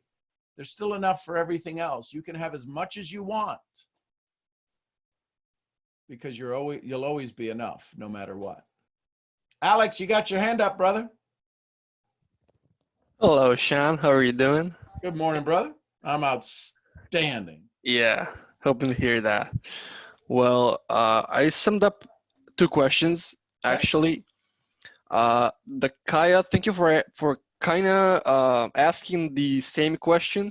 So I got that part. So thank you for asking. And then thank you for being here, all of you folks, daily. Thank you, really. Sometimes you just got to think about all these questions, and some of you just ask those, so I don't have to worry about everything, right? uh, but I still have kind of two. So I had a couple of prospects the other day. It was a busy day. It was like from 10 a.m. to 1 a.m., something like that. Yep. It was a bunch of talking. I was kind of focusing on listening more Yep. than doing the actual talking. Um, so I'm kind of practicing that right now. It went kind of well, Yep. but then I remember the thing you said to us a couple days ago, which is logic, pretty much. If they're on the presentation, they care and they want to hear about it. Otherwise, they wouldn't be there, right? But then, how can I? Even though I want to help them, I wanna I wanna go deep. I wanna see why they want to do it in order for me to help them. And it doesn't matter about the business. It doesn't matter about the membership, the ranks, whatever. No, it's just about them telling someone about their dreams and someone guiding them towards them. Yep. But then I don't know how to go there with them because So all of them were like, I don't know, not talking that much. You know what I mean? So I was like, if from one side of the story they are there because they want to hear about it and they want to see some new things, they care about it. Otherwise, they wouldn't be there. well, But the then, difference is that you think they're there for your presentation, and they're there for their presentation. yeah, So whose presentation won? probably me talking about the presentation. Yeah, Their presentation won. there. Yep. Because if you feel like you didn't serve them well, guess what the presentation was they were looking for? They wanted to leave going, look, I don't get served well. So you Yeah, gave them the perfect presentation. yeah, Listen, we're either going to buy or we're either going to sell or we're going to buy. yeah, The question is can we allow them to buy the new story? Can they be sold that where they're at is okay and buy the new story to move them forward? Because nobody wants to stay stuck. yeah, But a lot of times people will show up. Hey, listen, I'm going to prove that I'm not good enough. So I'm going to have a conversation with you, and hopefully you'll say things I don't understand that let me walk away going, I'm not good enough. See, life is cruel to me. yeah. You could interrupt that cycle just by asking them, how could I help? Yeah, yeah. I was just like, why would you like to do this? And have you tried anything? Have you moved Well, forward? the Have question you, is why yeah, would you like to do this? You injected a value. Why would you like to do this? Why yeah. would you like to do? This is what screws up the story In because order, they don't like, know what this is. yeah, I should ask them then, I assume, what would you like to do in general? Like, what? I'd say, why No? are we here? Why are we here? You're trying to ask them to give specifics to something they know no specifics of. Yeah, yeah, So you got to get them to talk about why are we here? What's the feeling that they want out of this next 20 minutes? How do you know the next 20 minutes were worthwhile? if at the end of the conversation I have a more clear picture of uh, their idea of what they want to do, and if I know more about them, then vice versa. Yep. So my Yeah. guess is in those conversations, who talked more, you or them? Probably me. Yep. Even though I was trying to do the other thing. So yeah, thanks for that. And the other thing, it's kind of gonna go for the private session we had a couple days ago. Yeah. By the way, thank you so much for it. I've been thinking, boy, days nice about it. And kind of a half of the question that Kaya already asked, but for me, in the specifics, like for me personally, I so far used meditation to kind of let go of those things, right? Let go of those ghosts of the past. And if I want to get more, I need to free the old space, right? But if I keep going and thinking about it, how can I free that space that they're just occupying in my mind, and I just want to let go of them. But they're like still there. So here's the question. Somebody asked it earlier, and I thought it was a good question. How do you unlearn? That's why I call this personal undevelopment. Yes, you can unlearn. It's called, the phenomenon in the brain is called neural pruning. Yeah. The way you let things go is very simply to stop thinking about it. The challenge is some of us have some very highly emotionally charged moments that the neurons, the neural connections are so strong. Neural pruning won't work. It'll never go away. It's just too big of a neural connection and too emotionally charged. But the way we let go of other habits is we just become aware of them, and we rewire our brain. Yeah. Right? So this isn't about having to let go of everything else. Because if you think about everything that you know, and you're 18 now, yes? 19 May 23rd, yeah. May 23rd. So we're not quite there yet. So, but say we're 19. Going there. So do you think that if you just lived, God willing, you'll live many years past that. But if you lived another 19 years, would you be exposed to as much information as your first 19 years? Or is there a chance you might be exposed to even more information in the next 19 years than the first 19 years? Even more, because I want to get more. Right. So here's the question. If your brain is full now, how the hell are you going to live it, be able to do it at 36 or 19, 30 something, 40, almost 40? 40-ish, 40-ish, yeah. So how is your brain going to be able to store all of the quantum exponential amount of information that's about to come to you? Yeah, we got to let some free space in. No, it's not. You think you need more space. You can store the entire world. You can store you could read the entire Library of Congress. The entire Library of Congress is only 193 terabytes of information. You can store that in your brain. You can store that in your pinky. You've just come up with a story that I can't store that much information. I got to let go of stuff. So therefore your brain goes, he's got to let go of stuff. What an idiot. But he's going to be stuck in his story. How much stuff did you have to let go for you and I to have this conversation in the last 5 minutes? Nothing.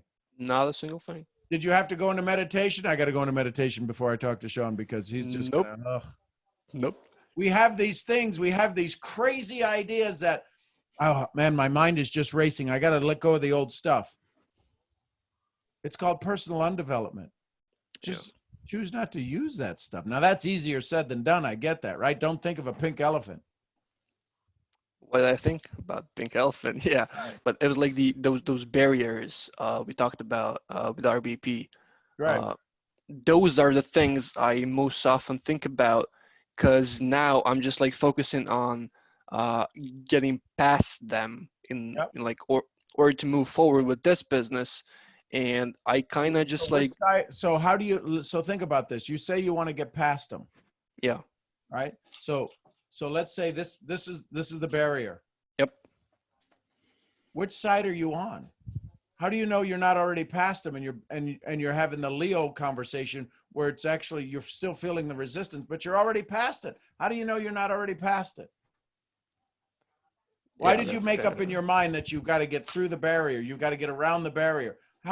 Why didn't your mind tell you, I'm already on it? What happens if I tell you now, hey, Alex, you're already on the other side? Oh, well, shit. Now what do I do with that story? Because I think I'm on the other side. Right. So what if I tell you you're on the other side? What just happened? You're like, well, crap. Now I don't have to worry about that anymore. Yeah. What do I do? Yeah. That's kind of mind blowing, but yeah. Welcome to my world. Yeah. If you don't think about it, it's just it's literally perspective. It's so simple. You're not on this side, you're on this one, period. End of story. But see, we always set ourselves up for the negative. We always set ourselves up for the fight. We always set ourselves up for the push. What if you're already on the other side? I feel like a stone is off my heart right now. It's just yeah. Change the way you look at things, and things you look at change. Yep. Hang on Personal to that. reality and personality, right? That's it. Hang on to that for a second. One Hey, of these- Gavin Brown. Good morning, Gavin Brown. Before he does that, one of the one of these days you're going to look back on all this, Alex, and laugh. So why wait? Yeah. Exactly. Yep, I know. Morning, Gavin. Yeah. Thank you, Sean. You bet, brother. Good morning. Good morning, Gavin. How you doing today? Outstanding, brother. That's great to hear. Great to hear. I actually had a question earlier, but you've touched point on it quite a few times, so I think I'm good for right now. But thank you. I appreciate it. So here's the good news, Gavin. You're in good company. Yeah, definitely. Woke up this morning and this is the first thing I'm hearing, so it's great. Oh, excellent. Gavin, where are you from? I'm from New York. Okay. Upstate New York. Well, excellent. Great to have you here, Gavin. Thanks for sharing. Thanks for asking a question. Thanks for having the courage to raise your hand. And I'm glad I got to speak to you today. Appreciate I you. was glad I was able to speak to you too. Thank you. Let's see here. Sarah Bolenetsky. Hold on. You're muted. Here we go. Oh, okay. Now I'm not. Good morning. Good afternoon here in Slovenia. But yeah, how are you? Outstanding. So are you, where? Are you Serbia as well? No, in Slovenia. I know that you were talking one morning about this stone. I know. So where in Slovenia? I am near Logarska Valley. It's near the Austrian border. Okay, so I've been to Bled Castle. I go to Ljubljana. Yeah, it's beautiful. Right. So have you ever been to the hamburger place, the Hot Horse, there in Ljubljana? Yes, it's amazing. Best place in the world. Yes, I agree. Ice skating rink out back. Oh, I love it. So good morning. Yeah, Ljubljana is beautiful. I love Yeah. it. So thank you for making. So I spent many years in Ljubljana, going there on a regular. Really? Thank you for bringing back some memories of Slovenia. Yeah, you're welcome. Slovenia is one of the few countries that has love right in the middle of its name. Yeah, exactly. I agree. So I have one question for you. Sure. I was thinking in the past few days, like I'm working in network marketing, of course. And the thing is that I am visualizing, I love what I do, and I love my team, and I meditate and everything. But sometimes things just don't fall in place. And I wanted to ask you, how do you know that you're channeling energy to the right thing, if you know what I mean? Yes. So if we take the Slovenian culture and we put all of those things, because you probably remember hearing about stories where your mom and dad used to have to hide in the basements of their houses, and the stories of different things. So there is a wiring that happens inside of you that is in a constant state of checking. Does that make sense? So understanding that you again, as a strong woman and entrepreneur in Slovenia, there's an extraordinary amount of strong entrepreneurial women in Slovenia. So there's a lot of comparison that goes on as well in Slovenia. Now, we could say that about every country, but I've been there and I've seen it. It's a little bit unique. Yeah. So now you have to go back. You have to go back to a core. So tell me, Sarah, what is something that puts a smile on your face? Is it an object? Is there a pet? Is there something that you have around that you just engage with it and it totally changes your world? Like right now or in general? In general. Okay. I think my little brother is the person that is making me laugh the most. So here's how that you're going to use that as your weather vane. So tell me a moment when you were with him that just absolutely made you the most exciting you've ever been. Can you think of something recently? Okay. Yeah, it was actually recently. I was in UK now for a few months, and when I came back, I need to go to self-isolation, and I couldn't see him. And when I saw him after like 5 months, I appreciated that I could hug him so much that it wasn't real. Like Okay. when now the situation with Corona is going on, you actually appreciate that you can hug someone. So I think this was one of the like you, I almost started to cry. so what word in Slovenian would you use to describe that situation? Sreća. Okay. So I need you to use that word, and I need you to physically take that word, because that's going to be your touch point. Okay. And when you start to wonder, am I in the right place? Am I moving in the right direction? Am I going towards my goal with the right energy? You need to say that word and compare it against where you're currently at. Mm-hmm. And then ask the simple question, can I raise the energy of my goal to match that hugging of my brother? And then if the answer comes back, no, that's a waste, do something different. Because that energy, because that's all you're looking for. If life was the equivalent of being in that state of joy, of hugging your little brother, wouldn't life be awesome all day long? Yes. So here's the thing. Right now, you can almost come to tears thinking about that moment. What happens is we let the entire world take us out of that moment of that hug with your little brother. Mm-hmm. And we wind up saying life isn't good enough. You have a memory most people will never have. Mm-hmm. So I would encourage you to use that as a benchmark of just your energy. Can you get into that energy of when you hugged your little brother again? Can you feel that, right? You said it almost. Yeah, of course. So now make your decisions from that state of energy. So you're at the top of Castle Bled, right? Mm-hmm. Looking down at the church down in the lake. Okay. That's the difference between being down at the church and looking up at Castle Bled. It's the same. It's the same look, but it's from a different perspective. Makes sense. You know when you go up in Castle Bled and there's the big stone wall and it goes out like this and the wall just goes straight down? I've stood on the top of that and I have a picture because people were like freaking out because at the time I was vice president of a big company and they're like, get off of the wall. I'm like, no, I want a picture. And I stood there like this. It's one of the greatest moments I've ever had is standing there. And then we went down on the other side of the lake and ate in the restaurant and had the lemon cake.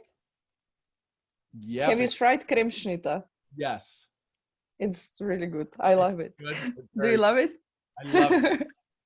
I'm glad. And say your first name for me so I'm saying it correctly.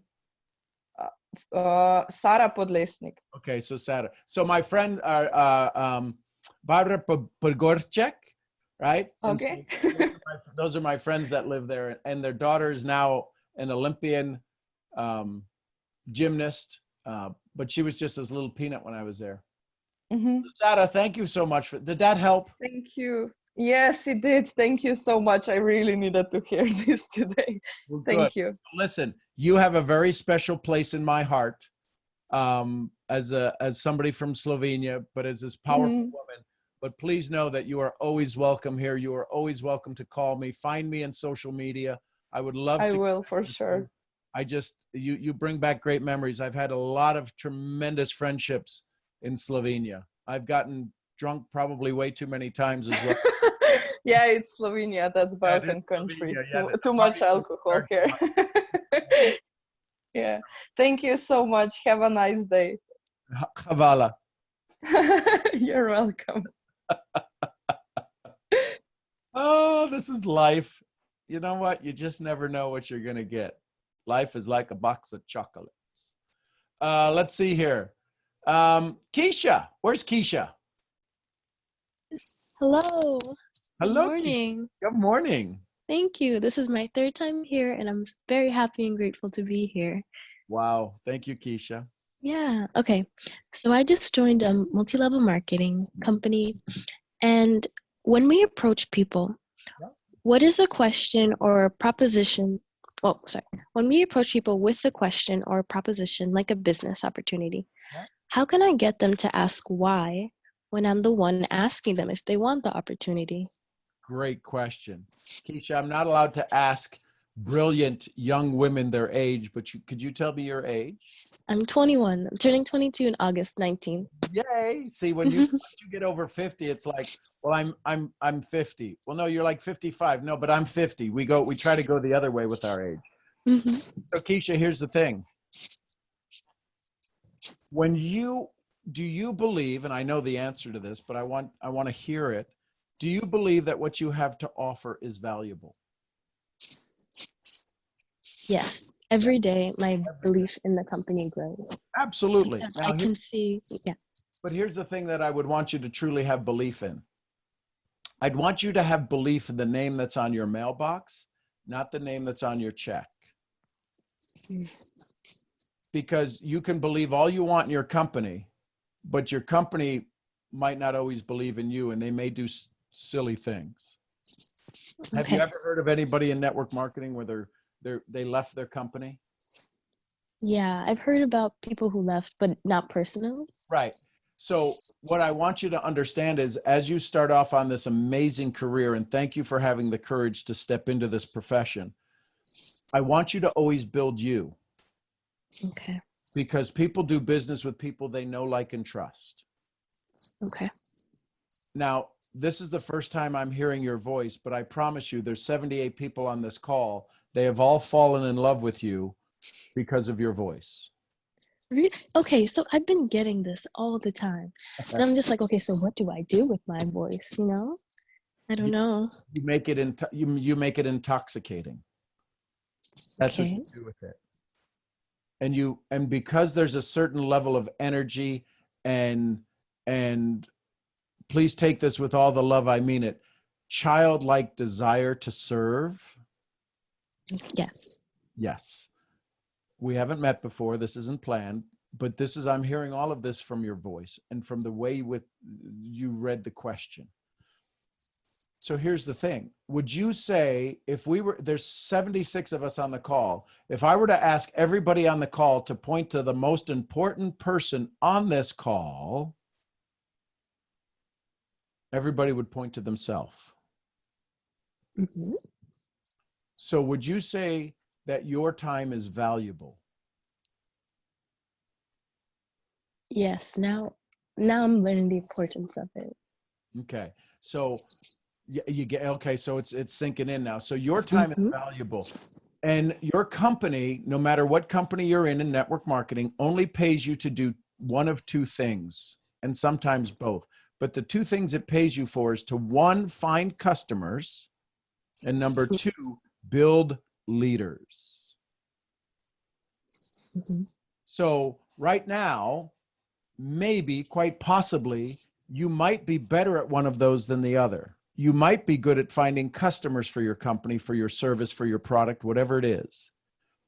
You're in the process. You asked a great question that tells me you're going to be an incredible builder of people. Okay. So now if you're this builder of people, do they really need to know the comp plan?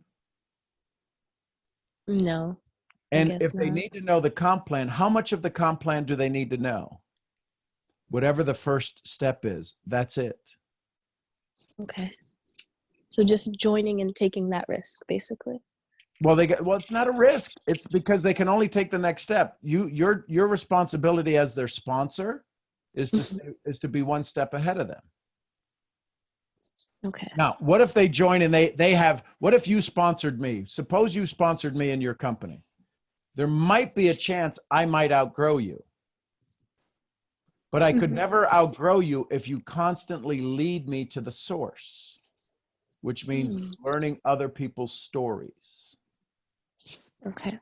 So there's people in your company that will probably always make more money than me if I started today, because they've built a bigger organization, and if I'm building my organization, that's inside of theirs, so they'll always have a bigger organization, so I can always go to them for information. So I would encourage you to learn the stories of some of the people that are successful that you would like to hang around.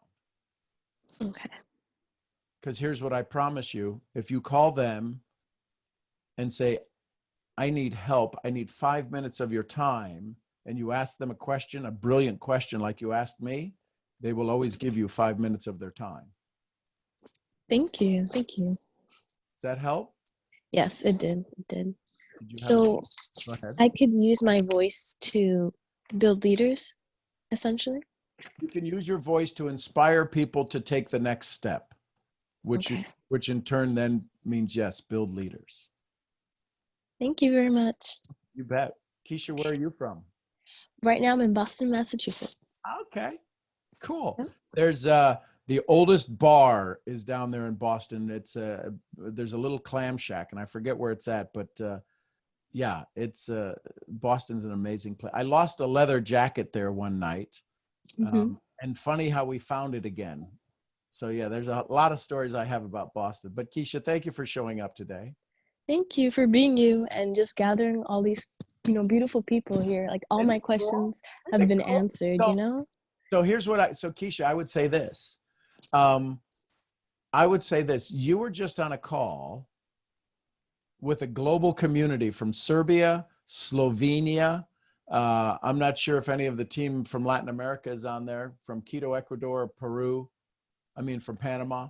But you just asked a question to Amazon, 3-time #1 Amazon bestseller, somebody who stood on stage in 30 countries, been translated into 40 languages. You got to ask a question. You got to have a conversation. Do you realize how many 21-year-olds in this profession would love to be where you were at today? Now I am, like, in every moment, I feel like I'm just learning so much more. And I wanted to stay on this call because I'm like, I have an opportunity to talk to you. Right. Why jump on another one when I can just be here, I love you. Thank you for saying that. Thank you. Oh, that's so awesome. Let's see. So Keisha, please know that you're always welcome here. And if you ever have a question or ever have a need, it's individuals like you who will literally change the world. The Dalai Lama said, and guys, you can plug your ears if you want, but the Dalai Lama said he believed the world would be saved by the Western woman. I just think we take the word Western out. I think our world is going to be saved by every one of you powerful women who are in this place, on this planet, and have a place to share your story, your joy, and your wisdom. So thank you for being here. Thank you. Have a great day, everybody. Yay. How cool is life? CJ Chairman, CJDEC Chairman. What's going on, Sean? Hey man, how's it going, brother? It's good. So this is my second time on here. I talked to you last time I was on here. I know you talked to a lot of people. Wow, it's a twofer. It's a twofer. Yeah, 2 for 2.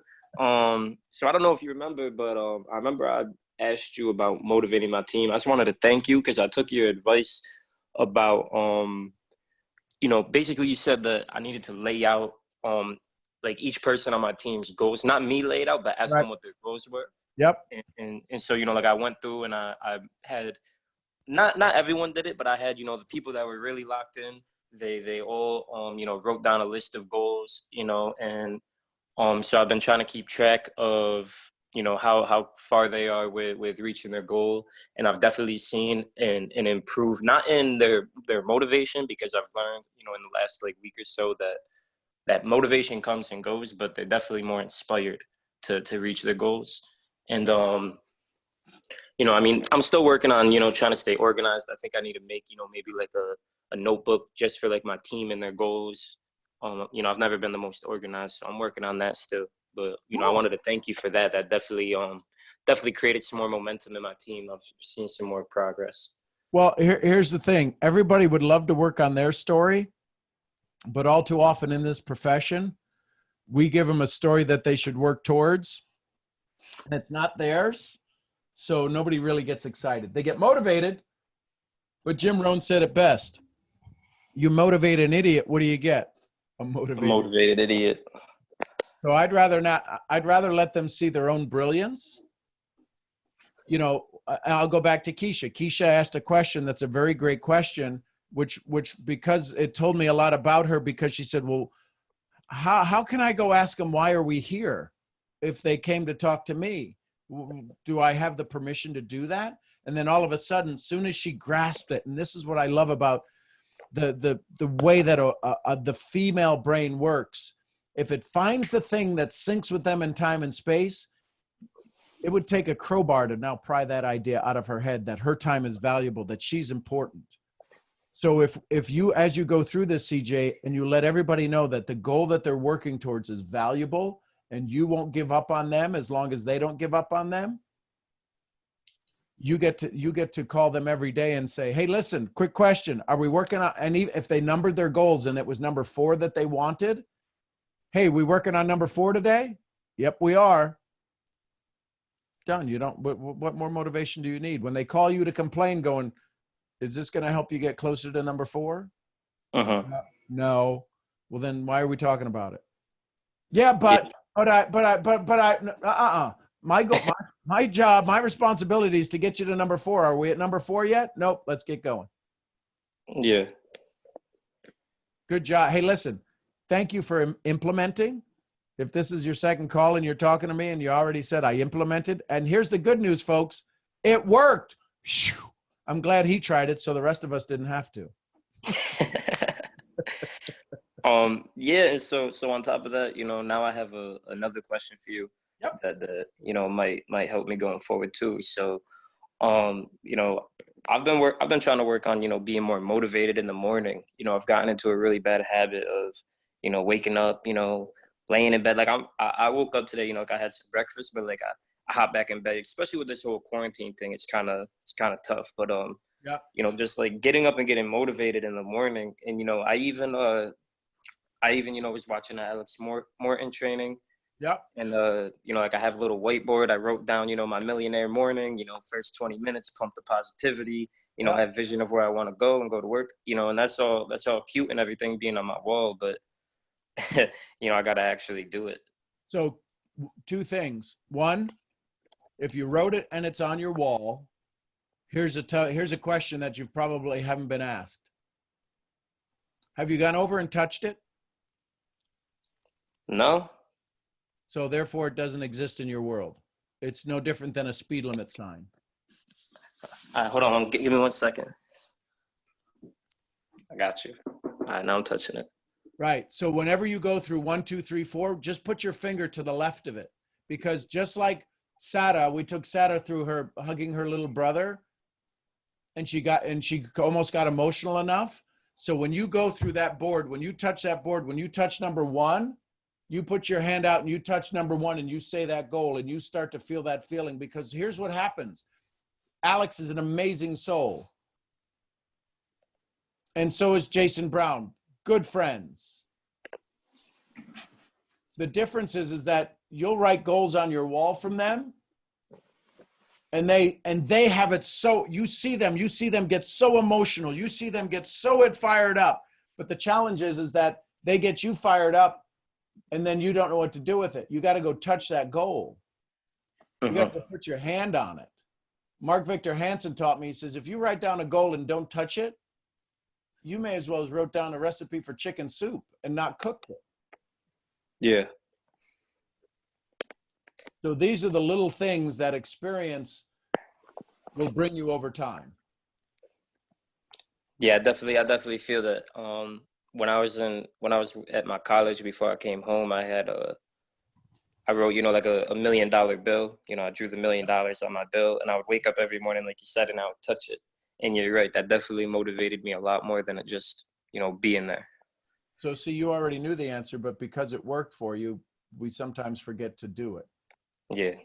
If you listen to the words that you use to describe your morning routine, there's a couple of things you said. 1, you said try a lot. You said try, I think 6 or 7 times in the statement. And then you also said, I'm not that good at. I bet if you just took out try and took out I'm not that good at, you'd be brilliant. Yeah, you're definitely right.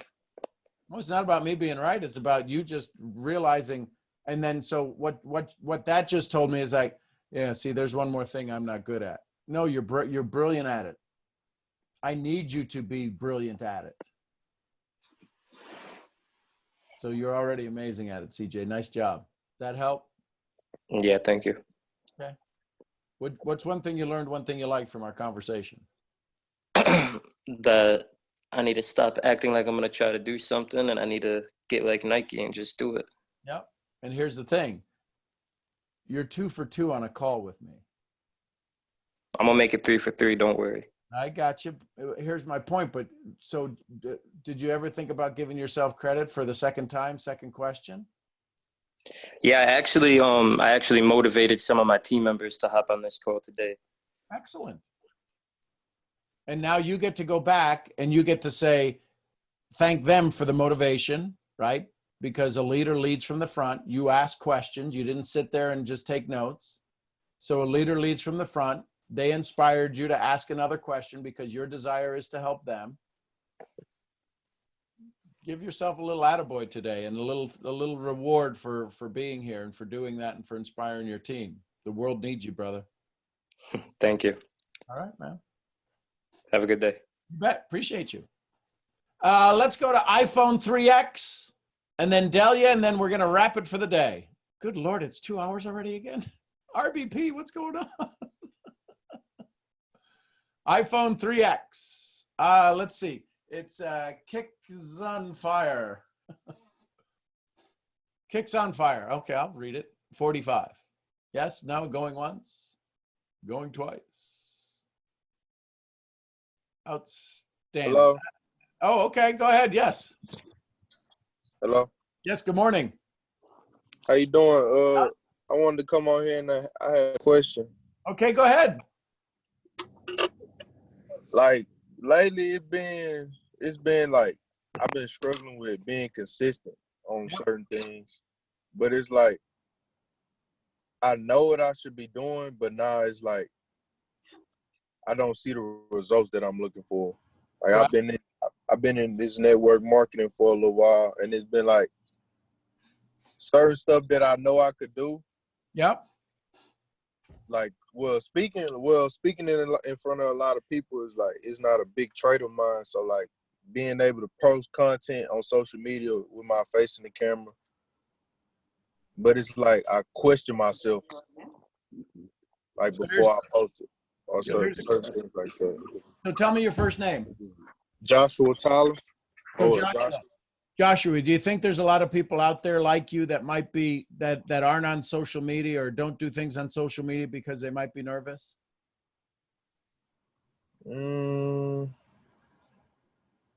Maybe. Yeah, most likely. Let me say this. There's more people like you than there are like me. Meaning scared, nervous, afraid to do a live. But you know what those people who are scared and nervous are looking for? What? A champion like you that absolutely will stand up in front of 63 people and ask a question that, I'm not that consistent and I get a little nervous about trying to do stuff on social media. Do you know how many people would flock to you to support you?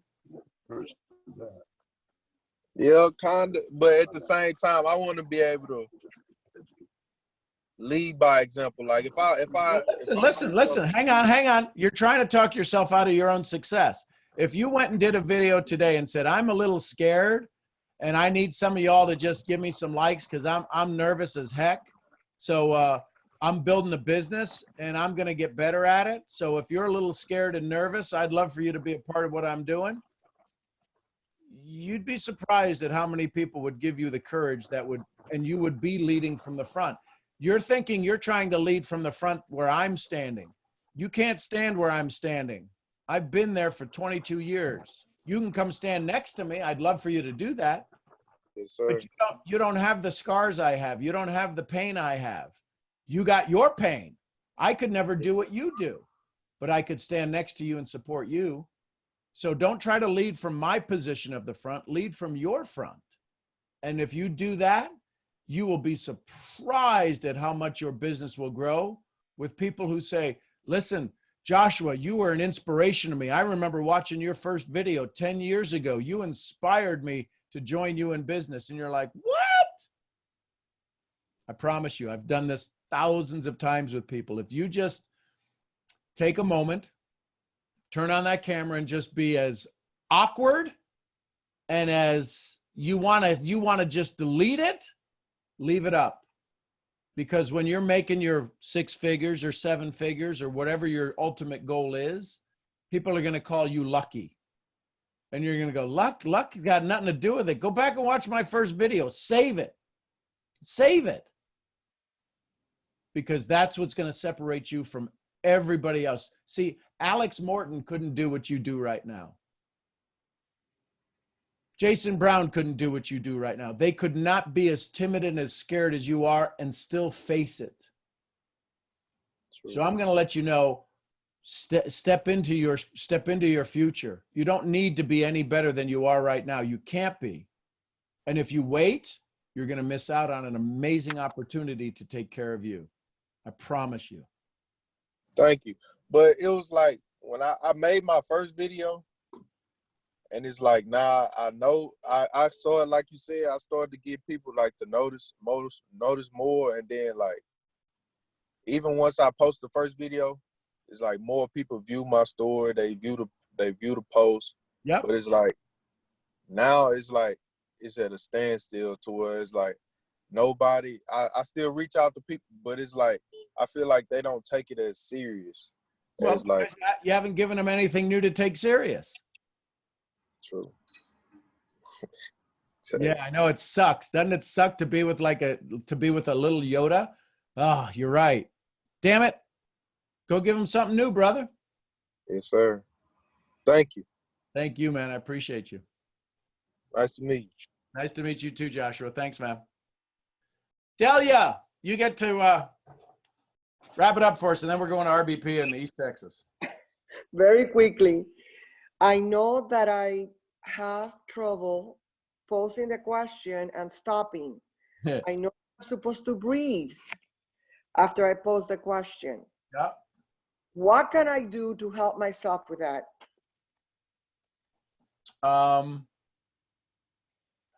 You drink water, yes?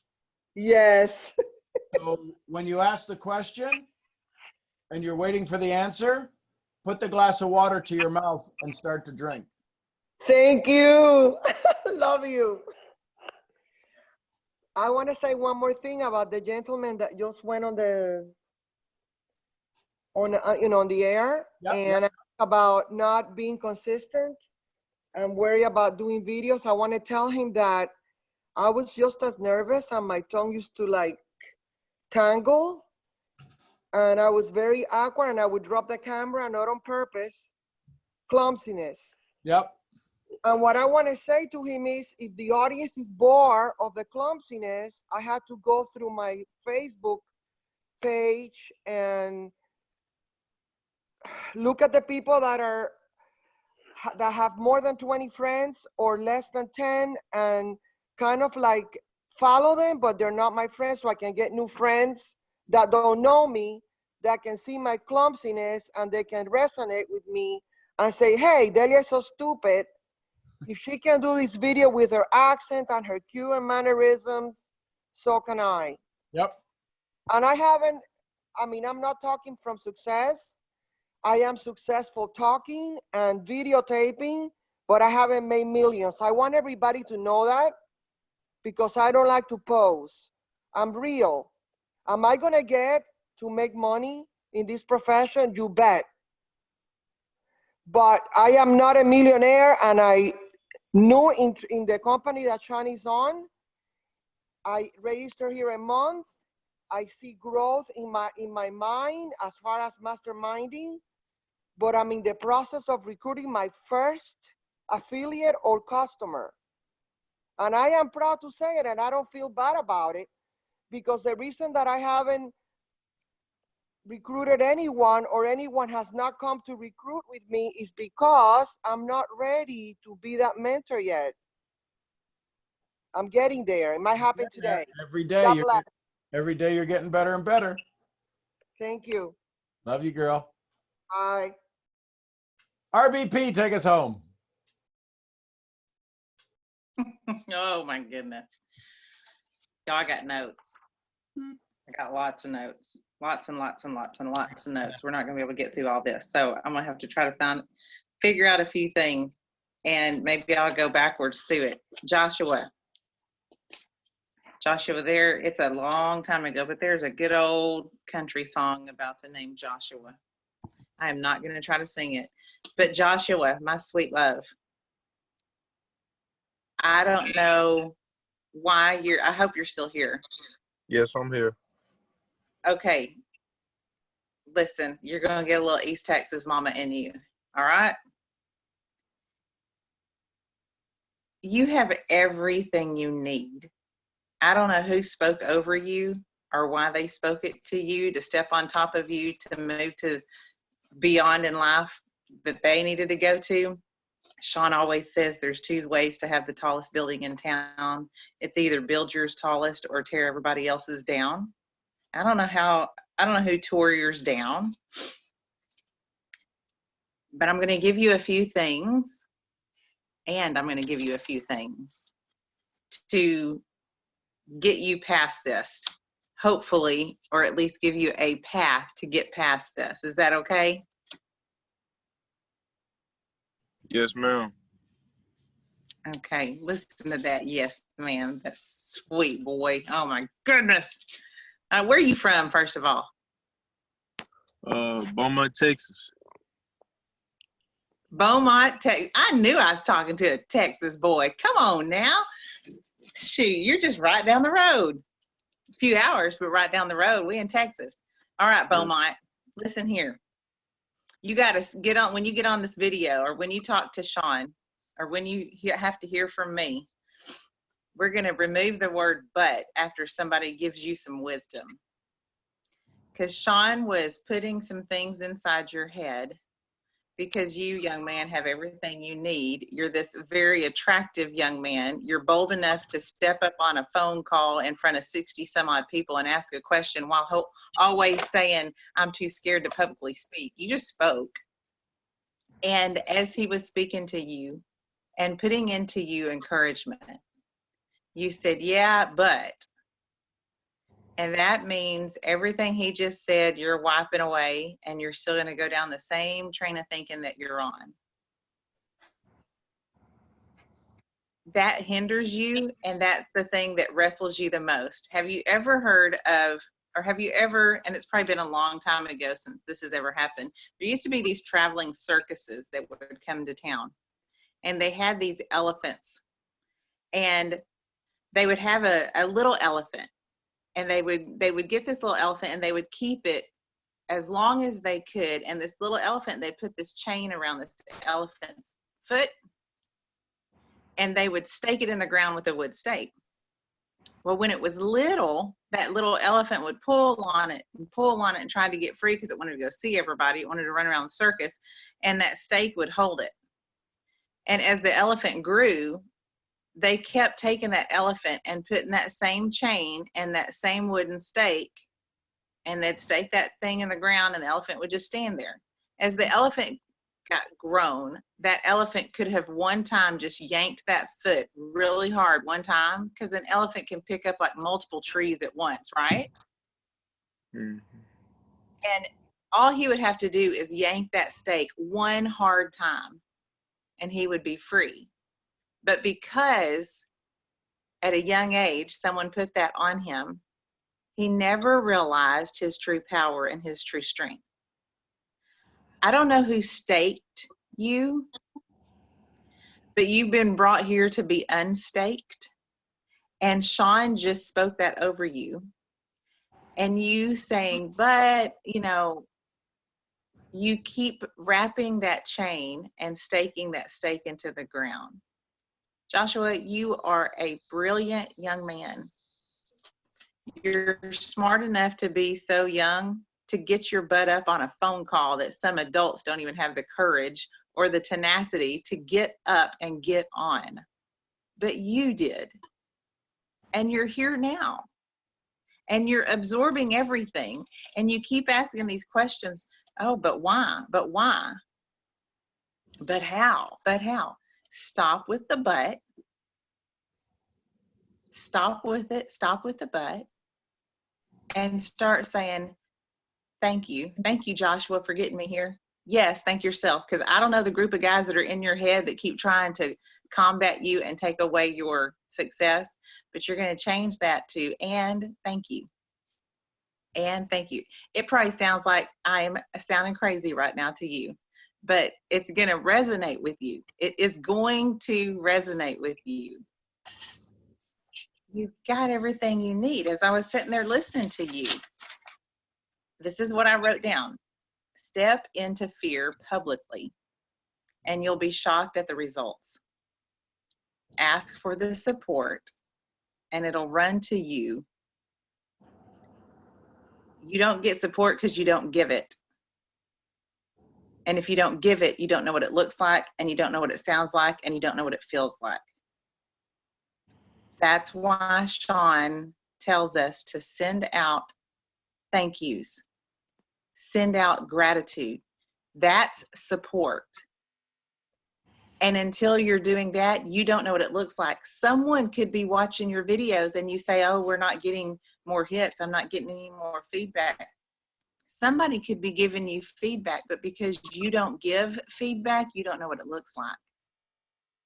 Somebody could be sinking off into you, and because you don't give it, you don't know what it feels like and sees and what it looks like, what it sounds like. I guarantee you, go do a video, make it no more than a minute, and make it about, you know what, y'all? I don't think I've said thank you enough. I don't think I've shown up for y'all, and here I am sitting over here in my own, wanting y'all to show up for me and wanting y'all to help me and wanting y'all to support me, and I ain't done that for y'all yet. So this is me today saying, I'm sorry. I'm going to learn how to support y'all, and we're going to move forward together. Whether you're with me in anything or not, we'll all advance the human race that way. I hope that makes sense to you. It do. It makes a lot of sense. But could you say that step into fear? What is Publicly. publicly? Okay. Step into fear publicly, and you'll be shocked. See, it's one thing to step into fear at home. It's one thing to step into fear, because if I do it at home and it's just me, the only witness is me, and I'm my worst witness. Because I can cross-examine myself in 17 different ways and tear that witness up, and, you know, she has no credibility after it's all said and done. But if I do it publicly, I've got witnesses, and I've got people going, that wasn't that bad. And I'm like, really? No, it wasn't that bad. But then what I go do is I go to every kind of post I can and throw up some hearts or throw up some love, or, hey, I love this. Thank you for that. And I find something of value in everything I am around. And then I begin to see how people see value in me that I may not see it the same way. And that equals support for me. So it might be that you are getting the support, you just don't recognize it because you've never given it a whole lot. And you probably have reasons, and that's fine. But you can either keep your reasons or you can move forward into wealth. I need to move forward. So then when there's wisdom being given, you're going to quit using the word but. And you're going to go, and, because that's the brain going, okay, I'll accept that. Instead of but going, no. And it's just, it's this small little thing. We think we have to like cross a chasm to get to a awakening. It's these small little things that create bigger awakenings that you go, really? Was it that easy all the time? It's been that easy? And you'll be shocked. And I would love, if you feel like you can, I would love for you to come back and tell us how that changes. Okay, could you finish the that thing that you have said? Because I want to write that down so I can read that. Okay. Step into fear publicly. and you'll be shocked at the results.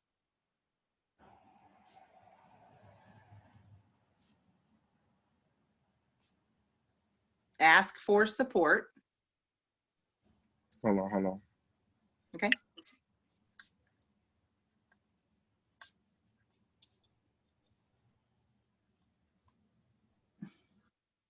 Thank And you, Alex. you will be shocked at the results. And what else? Ask for support.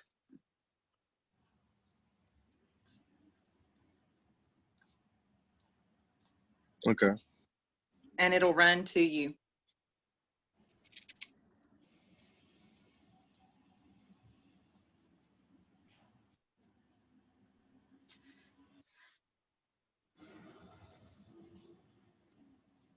And the last one is you don't get support Okay. because you don't give support.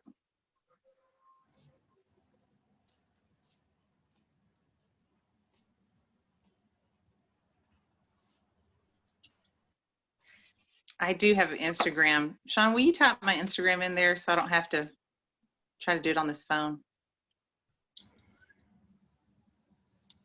So, Joshua, being in Texas, you're in the Bible Belt.